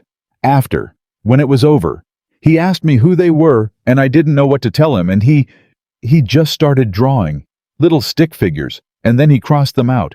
He said, 'These are the bad ones, I'm crossing them out so they can't come back.'" Her voice broke completely. "He's 5, Adrian. He's 5 and he's already learned to draw the monsters and cross them out." Adrian closed his eyes. "That ends now," he said. "All of it. It ends this week." Noah was asleep again by the time Adrian looked in on him, genuinely asleep. The deep, boneless sleep of a child who has decided the danger has passed because the adults told him so. The notebook was tucked under his arm. Adrian stood in the doorway for a long time and watched his son breathe. Then he went to find Dominic. "The 2 men at the house," Adrian said. "Meridian. Both. Confirmed operators. And..." Dominic hesitated. which he almost never did. One of them was carrying a phone. He got a text off before the team reached him. 2 words. Wrong house. Adrian went still. Wrong house. They were sent here based on intelligence that this was the location. But the text suggests once they were inside and started clearing rooms, one of them realized something didn't fit. Maybe the layout. Maybe they'd been given specifics that didn't match. Dominic paused. The point is, Bellini now knows 2 things. He knows this property exists, and he knows his team failed. So he knows I have them somewhere he can reach. Adrian's jaw tightened. And he knows I know. There's no more pretending, boss. After tonight, Bellini understands the game is over. The question is what he does with the time he has left. Adrian was quiet for a moment. He runs, he said, or he escalates. A cornered man does one of 2 things. He looked at Dominic. Which is Marcus? Dominic didn't answer because they both knew the answer. Marcus Bellini had spent 6 years building a contingency for the day Lena came back. A man who planned 6 years ahead did not run when the plan failed. He went to the next plan. He'll come at me directly now, Adrian said. He knows the evidence exists. He'll assume I have it. His only move is to remove me before I can use it. Take the head off the organization, install himself in the chaos, control the succession the way he always wanted. Adrian almost smiled, and it was not a good smile. It's the thing he's wanted for 11 years. My father took it from him. I took it from him. And now he has one clean shot at taking it back. Then we get ahead of it. No. Adrian shook his head slowly. We don't get ahead of it. We let him take the shot. Dominic stared at him. Boss. He spent 30 years being careful, leaving nothing behind. Every piece of evidence I have is deniable. His lawyers will call the signature forged, the contract fabricated Tate a rogue actor. I can prove what he did to a certainty in my own mind, but not in a way that ends him permanently. Adrian's eyes were very cold. But a man who moves openly against me, a man who commits in front of witnesses to killing the head of this organization, that man leaves something behind. That man gives me something no lawyer can talk away. He paused. So we don't stop him from taking the shot. We control where he takes it. And we make sure that when he does, the entire organization is watching. The plan took 2 days to build, and it required Adrian to do the hardest thing he had done in years, which was to leave Lena and Noah in a new location, a third property deeper off the grid, with a doubled security detail, and go back to the city and walk directly into the range of a man who wanted him dead. Before he left, Lena caught his arm. Tell me the plan, she said. The real one. Not the version you'd tell someone you're managing. The real one. So he told her. He told her about the Del Vecchio dinner, the event Marcus had been arranging for 2 weeks, the guest list Marcus had built, the seating Marcus had designed. Every senior figure in the organization would be there. Every family, every captain, every person whose loyalty and recognition mattered. It's the perfect stage for Marcus, Adrian said. If he's going to move against me, that's where he'd want the organization to see it happen, or to see the aftermath and accept him as the natural successor. He built that dinner. He thinks he built it for himself. He paused. So I'm going to let him have his stage. And then I'm going to use it to end him, in front of everyone, with his own signature in my hand. Lena's face was tight. And if it goes wrong, if he moves faster than you plan, if someone in that room is loyal to him and not to you, then Dominic gets you and Noah out of the country within the hour to a place I've already arranged, and you never come back. He said it plainly without softening it. I've set it up so that whatever happens to me, you and Noah are safe and provided for permanently. That part is done. That part is guaranteed. Lena stared at him. You're telling me you've prepared for your own death. I'm telling you I've made sure that my death doesn't cost you anything. There's a difference. Not to me. Her voice cracked. Not to Noah. He drew you into the picture, Adrian. He made you bigger than you are because that's how he sees you. You don't get to prepare for your own death like it's a logistics problem. She was crying now, angry and unguarded. You don't get to come back into our lives and be his father for a week and then hand me a folder that says you thought about everything except staying alive. Adrian looked at her, and something in him, some wall he'd been maintaining since the night she walked back into his club, came down. "I intend to stay alive," he said quietly. "I intend to walk out of that dinner and drive to wherever you are and start being the father I should have been for 5 years. I'm telling you about the other plan because you've earned honesty, not because I plan to use it." He took her face in both his hands, the first time he'd touched her that way in 6 years. "But you have to let me do this. Marcus authorized a directive with our son's name in it. He is not a problem I can leave standing. Do you understand? As long as he breathes, Noah is never fully safe. I will not live like that, and I will not let Noah live like that." Lena closed her eyes. 2 tears ran down into his hands. "Come back," she said. "That's the deal. You come back." "I'll come back. Say it like you mean it." He held her gaze. "I'm coming back, Lena. I have a son who made me bigger than I am. I'm not going to disappoint him by being smaller." The Del Vecchio dinner began at 8 o'clock in the Meridian Room, and by 8:40, Adrian understood that Marcus had made his move even before Marcus announced it. He read it in the room. 2 of Marcus's known associates were seated near the head table, closer than the seating chart Adrian had reviewed. 3 men Adrian didn't recognize stood along the walls in catering uniforms that didn't quite fit. The head of the Del Vecchio family, an old man who had known Adrian's father, kept glancing at Marcus with an expression that told Adrian something had been said in advance. A narrative had been seeded. A story about Adrian's judgment, his stability, his fitness to lead a story that a woman and a hidden child had conveniently made plausible. Marcus had spent 2 days doing exactly what Adrian expected. He'd prepared the room to accept a transition. Adrian sat at the head of the table, calm and gracious, and let it all assemble around him. At 9 o'clock between courses, Marcus rose from his seat with a glass of wine and the easy warmth of a man who had done this 100 times. "Before we continue," Marcus said, and the room turned toward him, "I'd like to say something. We've all known the Valenti family a long time. Many of us served Adrian's father, and we've watched Adrian carry that legacy with strength."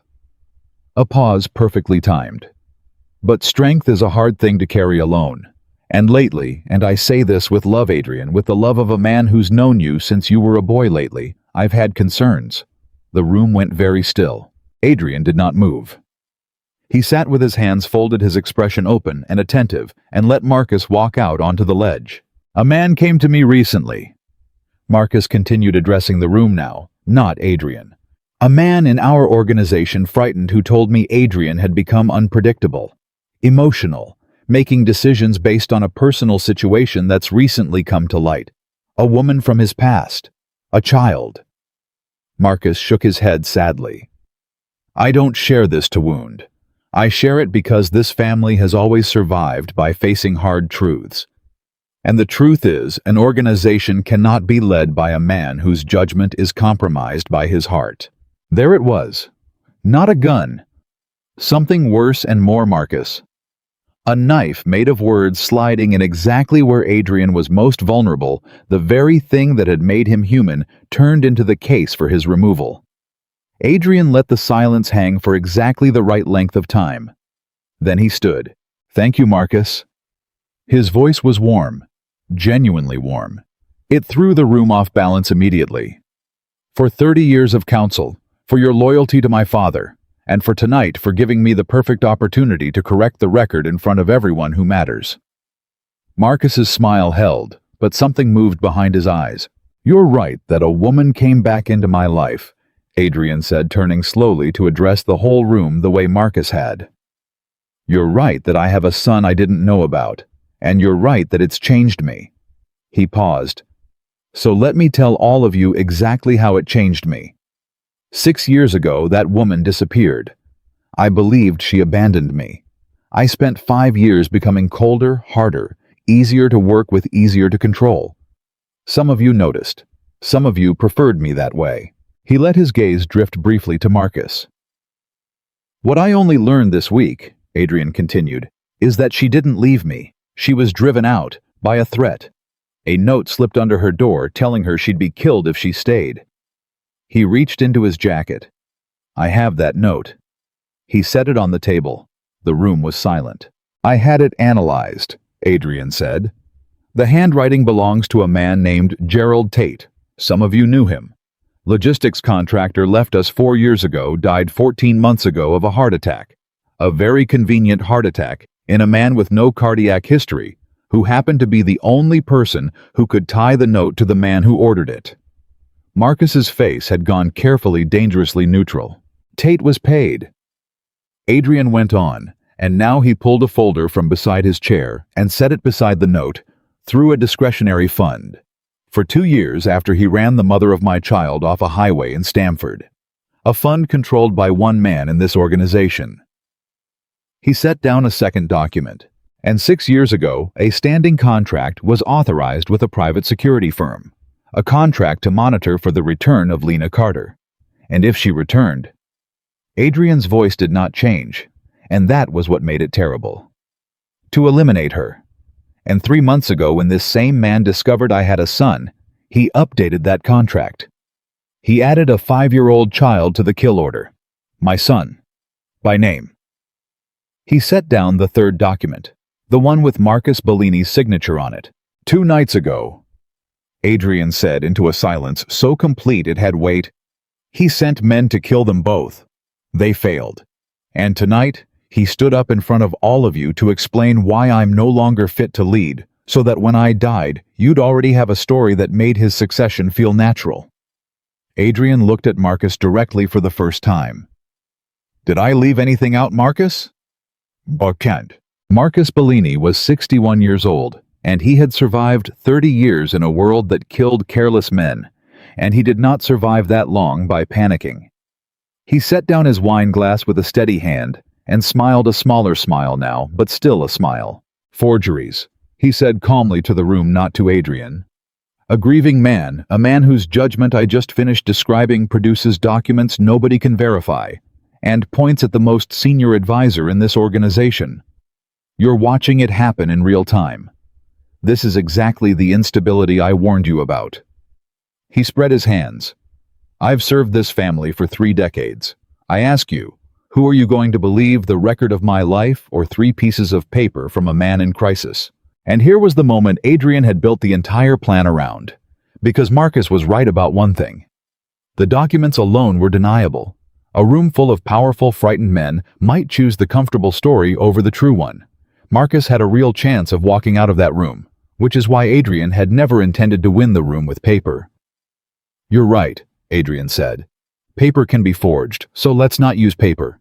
He nodded toward the back of the room, and Dominic opened a door and a man walked in.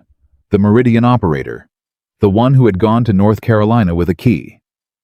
The one Adrian's people had taken alive 4 hours ago at the airport as he tried to leave the country after the failed hit. Because a man who is paid to disappear people has excellent reasons to run when the job goes wrong, and Adrian had known exactly which flights to watch. The operator's face was gray. He looked at Marcus, and then he looked at Adrian, and then he looked at the room full of the most dangerous men on the East Coast, and he understood with total clarity that his life now depended entirely on which of 2 men he chose to serve in the next 60 seconds. He chose the one who was still standing. Mr. Bellini hired us 6 years ago, the operator said, his voice unsteady but clear enough to carry. Standing contract. Monitor the Carter woman. He authorized it personally. I've been in the meetings. 3 months ago he came to us himself and updated the tasking. He added the kid. He said... The operator swallowed. He said the child was the real problem. That the woman was containable, but the child made Valenti unpredictable. He said to make it look like a break-in gone wrong. Both of them. The room, which had been silent, changed. It was the specific quality of silence that comes when a room full of hard men collectively decides something. Not a sound, just a shift in the air, a settling, a turning of 40 faces, very slightly toward the man at the head of the table, and away from the man standing with his wine. Marcus felt it. Of course he felt it. He'd spent 30 years reading rooms. He's coerced, Marcus said, and for the first time there was the faintest crack in the smoothness. Look at him. Valenti's people have him. He'll say anything.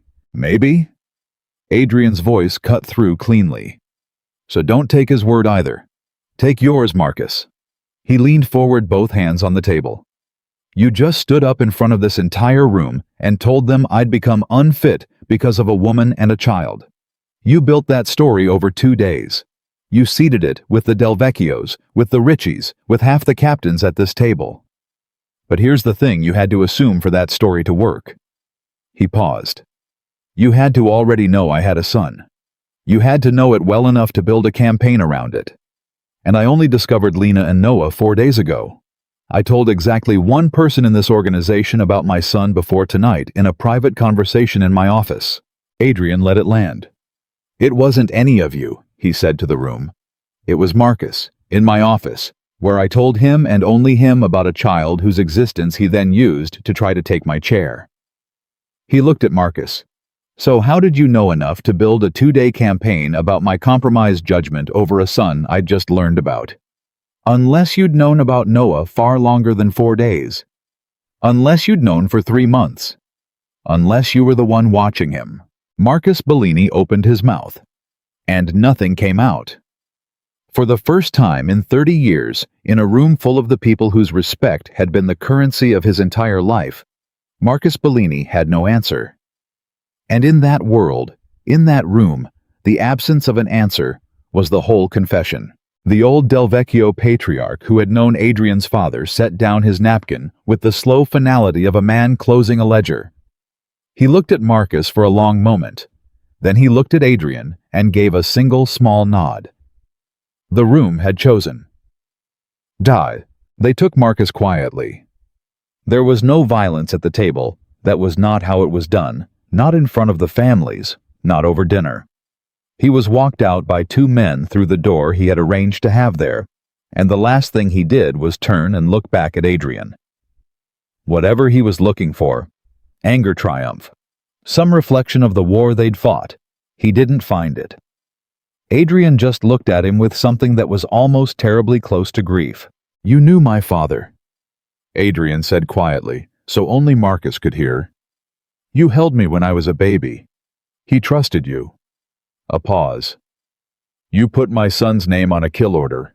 There's no version of me that survives that and lets you walk away. He held the older man's eyes. But I want you to know I take no pleasure in it. My father wouldn't have, and I'm still in the ways that matter his son. Marcus looked at him for a long moment. Your father, Marcus said, and his voice had lost all its smoothness, now was just an old man's voice, bitter and tired. Should have chosen me. Maybe, Adrian said, but he chose me, and I just showed you why. They took him out. The door closed, and it was done. Odd. Adrian did not stay for the rest of the dinner. He made his apologies, accepted the quiet acknowledgments of the men who now understood exactly what had happened, and exactly who they were dealing with. And he walked out of the Meridian room a different man than the one who had walked in. Not because his power had grown, though it had, but because for the first time in his adult life, he had used all of it, every ounce of the cold and the control and the strategic patience in service of something other than the empire itself. He'd used it for them. He got in the car. Dominic drove. It's handled, Adrian asked. It's handled, all of it, permanently. Dominic glanced at him in the mirror. The organization saw. There won't be any question about succession or loyalty or judgment. Not after tonight. You didn't just remove Marcus. You showed every family on the coast what happens to a man who touches your blood. A pause. You're more secure now than you've ever been. Adrian looked out the window at the city. I don't care about that, he said, and realized as he said it that it was true. Drive faster. It was nearly dawn when he reached the third property, the one deep off the grid, where Lena and Noah had waited through the longest night of both their lives. Lena was awake. Of course, she was awake. She met him at the door, and she took one look at his face, and she knew. It's over, she said. It's over. He stood in the doorway, suddenly exhausted, in a way that went all the way to the bone. Marcus is gone. The organization saw everything. Noah is safe. You're safe. No one is watching this house or any house. It's finished, Lena. All of it. For a moment she didn't react at all. 5 years of vigilance did not release in an instant. Her body had forgotten how to not be afraid. And then it hit her all at once, and her knees actually gave, and Adrian crossed the space and caught her, and she cried into his shoulder, not delicately, not beautifully, but the ugly, racking sobs of a person setting down a weight they'd carried so long, they'd forgotten it wasn't part of their body. "He's asleep," she managed between sobs. "Noah, he's asleep. He kept asking when you were coming. I told him soon. I kept saying soon." "I'm here now. You're here now." She pulled back and looked at him, her face a wreck, and she laughed through the tears, a broken, helpless sound. "You came back. You actually came back." "I told you I would." People say a lot of things. She wiped her face with the back of her hand. "You're the first one who ever actually did the thing he said." Adrian looked at her for a long moment. And then he said the thing he'd been unable to say 6 years ago, the thing he'd only understood in the space between her walking back into his club and this exact moment. "Lena, I need to tell you something, and I need you to let me finish before you say anything." He drew a breath. 6 years ago I loved you, but I loved you like a man who thought love meant keeping something safe from a distance. I thought if I kept you close to the Empire, I was protecting you. I was wrong. The Empire was the danger. I was the danger, and I was too proud and too stupid to see it. He held her gaze. "You didn't run from me. You ran from a life I was too selfish to change. And you were right to run. You kept our son alive by running." Lena's eyes filled again. "But I'm asking you not to run anymore," Adrian said. "Not because I've made the world safe, I can't promise you a safe world, but because this time I'm not going to protect you from a distance. This time, I show up, every day. I learn his favorite stories. I'm there when he wakes up scared. I'm not the Mafia boss to him. I'm just..." His voice caught and he let it. "I'm just his father, if you'll let me be." Lena was quiet for a long time. Then she reached up and put her hand against the side of his face, the way he'd held hers before he left for the dinner, and she said very softly, "You forgot something, Adrian." "What?" "You said you learn his favorite stories, you show up for him, you're his father." She looked up at him. "You didn't say anything about me." Adrian felt something break open in his chest, warm and painful and long overdue. "I didn't think I was allowed to," he admitted. "I didn't think I'd earned it." "You haven't." She said it gently, and it was true, and they both knew it. "Not yet. 6 years is a lot to earn back. And I don't forgive fast, and I don't forget, and there are nights ahead where I'm going to be angry at you for things that already happened." She paused. "But I didn't come back to New York only because someone was threatening Noah." Her voice dropped. "I came back because after 5 years, when I finally had no choice but to face you again, some part of me was relieved that I'd get to see you. Even like this, even at the end of the world." She shook her head, half laughing, half crying. "So no, you haven't earned me, but you can start." Adrian looked at her, and for the first time in 6 years, for the first time since a stormy night that had cost him everything, Adrian Valenti, the man the entire East Coast feared, put his arms around the woman he loved and held her, like a man who had finally stopped confusing control with love. Down the hall in a small room, a 5-year-old boy slept with a notebook tucked under his arm, and on its open page, 3 figures stood together in front of a house with a garden. The small one made bigger than he really was, and the 2 tall ones on either side of him. Nobody was crossed out. Noah woke at 7 in the morning, walked out into the hallway of the strange new house in his socks, and found his father asleep in a chair by the door. He stood there for a moment, notebook under his arm, studying the sleeping man, the way he studied everything carefully, seriously, deciding something. Then he walked over and poked Adrian in the arm. Adrian came awake instantly, the way men in his world came awake. one hand already moving before his eyes opened. And then he saw who it was, and the hand relaxed and something in his whole body changed. "You slept in the chair," Noah observed. "I did." "Why didn't you sleep in a bed?" Adrian looked at his son. The truth was that he'd sat down in that chair to keep watch out of a habit 6 years and one very long night deep, and had fallen asleep before he could talk himself out of it. But that wasn't an answer for a 5-year-old. "I wanted to be by the door," Adrian said, "in case anybody needed anything." Noah considered this. "Mom does that too," he said. "She sleeps by the door sometimes, when she's worried." He climbed up onto the chair's arm, without asking, settling in beside Adrian, like he'd done it 1,000 times. "Are you worried?" "Not anymore," Adrian said, and found that it was true. "The thing I was worried about is finished. The bad ones." Adrian went still. "What do you know about the bad ones?" "Mom said some bad people were bothering us. That's why we had to move and play the quiet game." Noah opened his notebook to the page with the crossed-out stick figures. "I crossed them out, so they can't come back."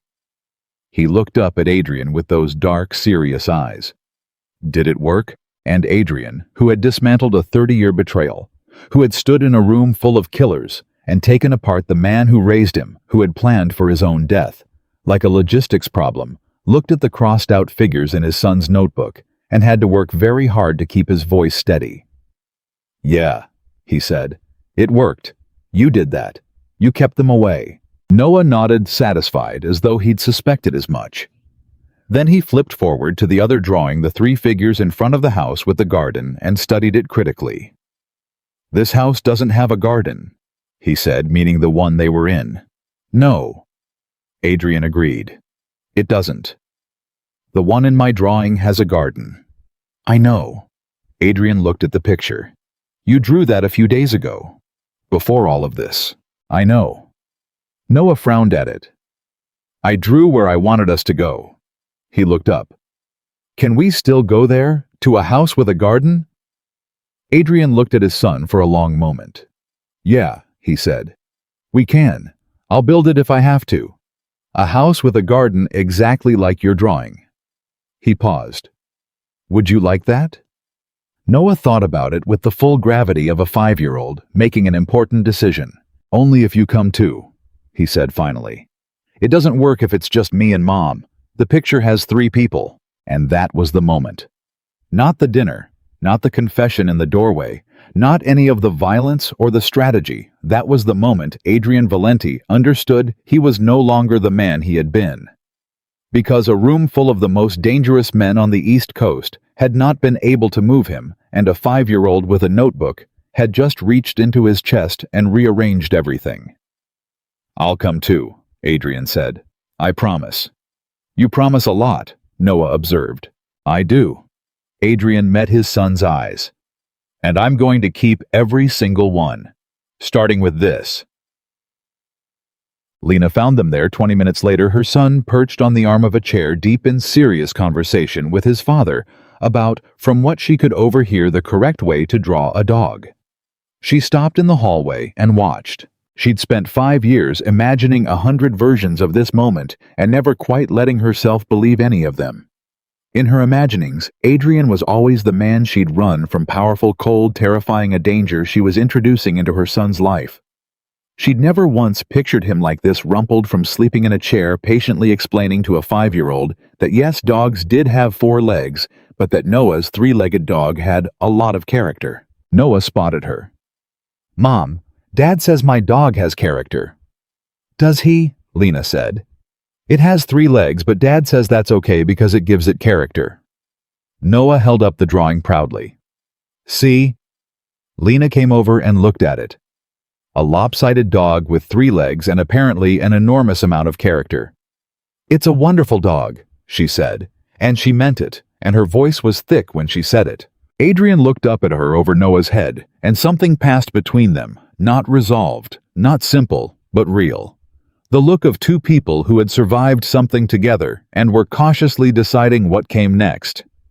"I made coffee," Lena said. "In the kitchen, if you want it." "I want it," Adrian said. "I know you do. You look terrible." "I slept in a chair." "I noticed." A small smile tugged at the corner of her mouth despite everything. "You didn't have to do that. I wanted to be by the door." He wanted to be by the door in case anybody needed anything, Noah supplied helpfully. "That's what he said. It's the same thing you do." Lena and Adrian looked at each other over their son's head. Neither of them said anything. Neither of them needed to. The weeks that followed were not a fairy tale, and Adrian never once pretended they would be. Lena did not forgive him quickly, and she'd told him she wouldn't, and she kept that promise the way he was learning to keep his. There were hard conversations. There were nights she looked at him across a room, and he could see 6 years of anger surface in her eyes. Anger she was entitled to anger, he did not try to talk her out of. There was a particular fight about 3 weeks in where she said the thing she'd been holding since the club. "You want to know the part I can't get past?" she said, her voice shaking. "It's not that you didn't answer the phone that night. It's that for 5 years I told myself you would have. That if you'd known, you'd have moved the world to protect us. I built you up in my head into someone who would have saved us, and then I had to live with the fact that I never gave you the chance." She was crying now, furious and raw. "And now you're here, and you're this man who slept in a chair by the door, and I keep thinking, what if I'd stayed? What if I'd just picked up the phone one more time? Would we have had these years?" Adrian didn't defend himself. He didn't tell her it wasn't her fault, even though it wasn't. He understood now that some grief doesn't want to be fixed. It wants to be witnessed. "I don't know," he said quietly. Maybe I'd have failed you anyway back then. I was a different man. I might not have listened." He held her gaze. "But you didn't cost us those years, Lena. Marcus did. You made the only choice a mother could make with the information she had. You kept our son alive. That's not a thing to be forgiven for. That's a thing to be honored for." She looked at him for a long moment. "You've gotten better at saying the right thing," she said, wiping her eyes. "I've had a good teacher." He paused. "2 of them, actually. One of them draws 3-legged dogs." She laughed then in the middle of crying, and it was the first time in 6 years that the 2 things had happened at once, and it felt like something turning over, something beginning. Adrian learned his son slowly the way you learn a language 1 word at a time. He learned that Noah did not like to be rushed, that he processed the world at his own deliberate pace, and got quietly stubborn when hurried. He learned that Noah asked enormous questions at inconvenient times. Why do people get old over breakfast? What happens when you die in the car? And that the boy could always tell when he was being given a fake answer and lost respect for it immediately. He learned that Noah drew when he was worried that the notebook was a barometer of the boy's inner weather, and that on the good days, Noah drew gardens and dogs, and the 3 of them, and on the harder days, he drew smaller, tighter, more careful pictures that Adrian learned to read like a doctor, reading a chart. And he learned most of all that his son had inherited something from him that had nothing to do with the empire. A watchfulness, a habit of studying people before trusting them, a way of holding himself slightly apart until he'd decided a thing was safe. Adrian recognized it because it was his own. And it broke his heart a little, because a 5-year-old should not have to be careful. A 5-year-old should be reckless with trust. So Adrian set out deliberately to make his son reckless with trust. To be for Noah the one fixed point in the world that never had to be studied or doubted. To show up so consistently, so completely, that the boy's careful watchfulness would slowly relax into the easy security of a child who had never once been given a reason to doubt his father would be there in the morning. It was, Adrian thought, the hardest thing he had ever tried to do. Harder than building the empire. Harder than taking apart Marcus. Because it could not be done through strategy or control or force. It could only be done through presence one ordinary day after another forever. He had spent his whole life being feared. He was learning now how to be trusted. The house with the garden was real by autumn. Adrian didn't build it from scratch. Noah's patience had limits. But he found it a real house on real land, 2 hours from the city. Quiet and defensible, and most importantly, ordinary. A place where a boy could have a dog and a yard and a bedroom that no stranger would ever again enter through a window. He put it under a name that traced to no organization and no ledger, and he made it in every way that could be made safe. Noah stood in the empty garden the day they first walked the property and turned in a slow circle, taking it in, comparing it against the drawing he'd carried for months. "It's like my picture," he said. "It's exactly like your picture," Adrian said. "You drew it first, then it became real." Noah considered this with great seriousness. "So if I draw things, they come true." Lena, standing beside Adrian, laughed softly. "Not everything, baby, but this did." Noah looked at the house, then at his parents, then back at the house. The picture had 3 people and a garden. Now there's 3 people and a garden. He nodded, satisfied with his logic. So it worked. Adrian looked at Lena over their son's head. "Yeah," he said quietly. "It worked." The organization did not disappear. Adrian did not walk away from it. A man in his position could not simply walk away, and he had never pretended to Lena that he could. But it changed in the way that a thing changes when the man at the center of it changes. He was still feared. His name still ended arguments. His enemies still calculated very carefully before they moved. But the coldness that had defined him for 5 years, the specific hollow ruthlessness that Marcus had cultivated and depended on, was gone, and everyone who dealt with him felt its absence. He was not softer. Softness would have been dangerous, and Adrian was never careless with danger. But he was, for the first time, whole. A man fighting for something instead of a man fighting because he had nothing left to lose. And a man who is fighting for something his father had once told him is far more dangerous than a man fighting for nothing. Because the man with nothing to lose is reckless, and recklessness can be exploited. But the man with everything to lose is careful and patient and absolutely without mercy toward anyone who threatens what he loves. The East Coast learned that lesson at the Del Vecchio dinner. They did not need to learn it twice. There was one more conversation months later that closed the last open thing between them. It was late. Noah was asleep. Lena and Adrian sat together in the quiet of the house with the garden, and she asked him the question she'd been carrying since the beginning. "Do you ever think about him?" she said. "Marcus. He raised you in a way. He held you when you were a baby. And you—" She didn't finish. Adrian was quiet for a while. "Every day," he said finally. "I think about him every day. Not because I regret it. I don't. He put our son's name on a piece of paper, and there was never a world where I let that stand." He looked into the middle distance. "But I think about the fact that he was right about one thing. My father did make me capable of what I did to him. He trained me to feel everything and show nothing, to be patient, to take a thing apart completely. Marcus taught me half of it himself." A pause. "He built the weapon that ended him, and I think somewhere in his last moments he understood that. That the boy he'd shaped into an instrument had become the one thing an instrument was never supposed to become: someone with something to protect." Lena reached over and took his hand. "You're not an instrument," she said. "Not anymore." He looked at her. "For a long time I was. That's what Marcus wanted. That's what the Empire wanted. That's what I let myself become after you left. An instrument doesn't feel loss, so it can't be manipulated through it. I made myself into a thing that couldn't be hurt." He tightened his hand around hers. "And then you walked back into my club with a 5-year-old who had my eyes, and I stopped being an instrument in about 4 seconds, and I've never once wanted to go back. Even though it makes you vulnerable, even though loving us is the exact thing Marcus tried to use against you. Especially because of that," Adrian said. "Marcus thought love was a weakness. He built his whole plan on it. He was wrong. Love isn't the weakness. Love is the thing worth having the strength for." He looked at her steadily.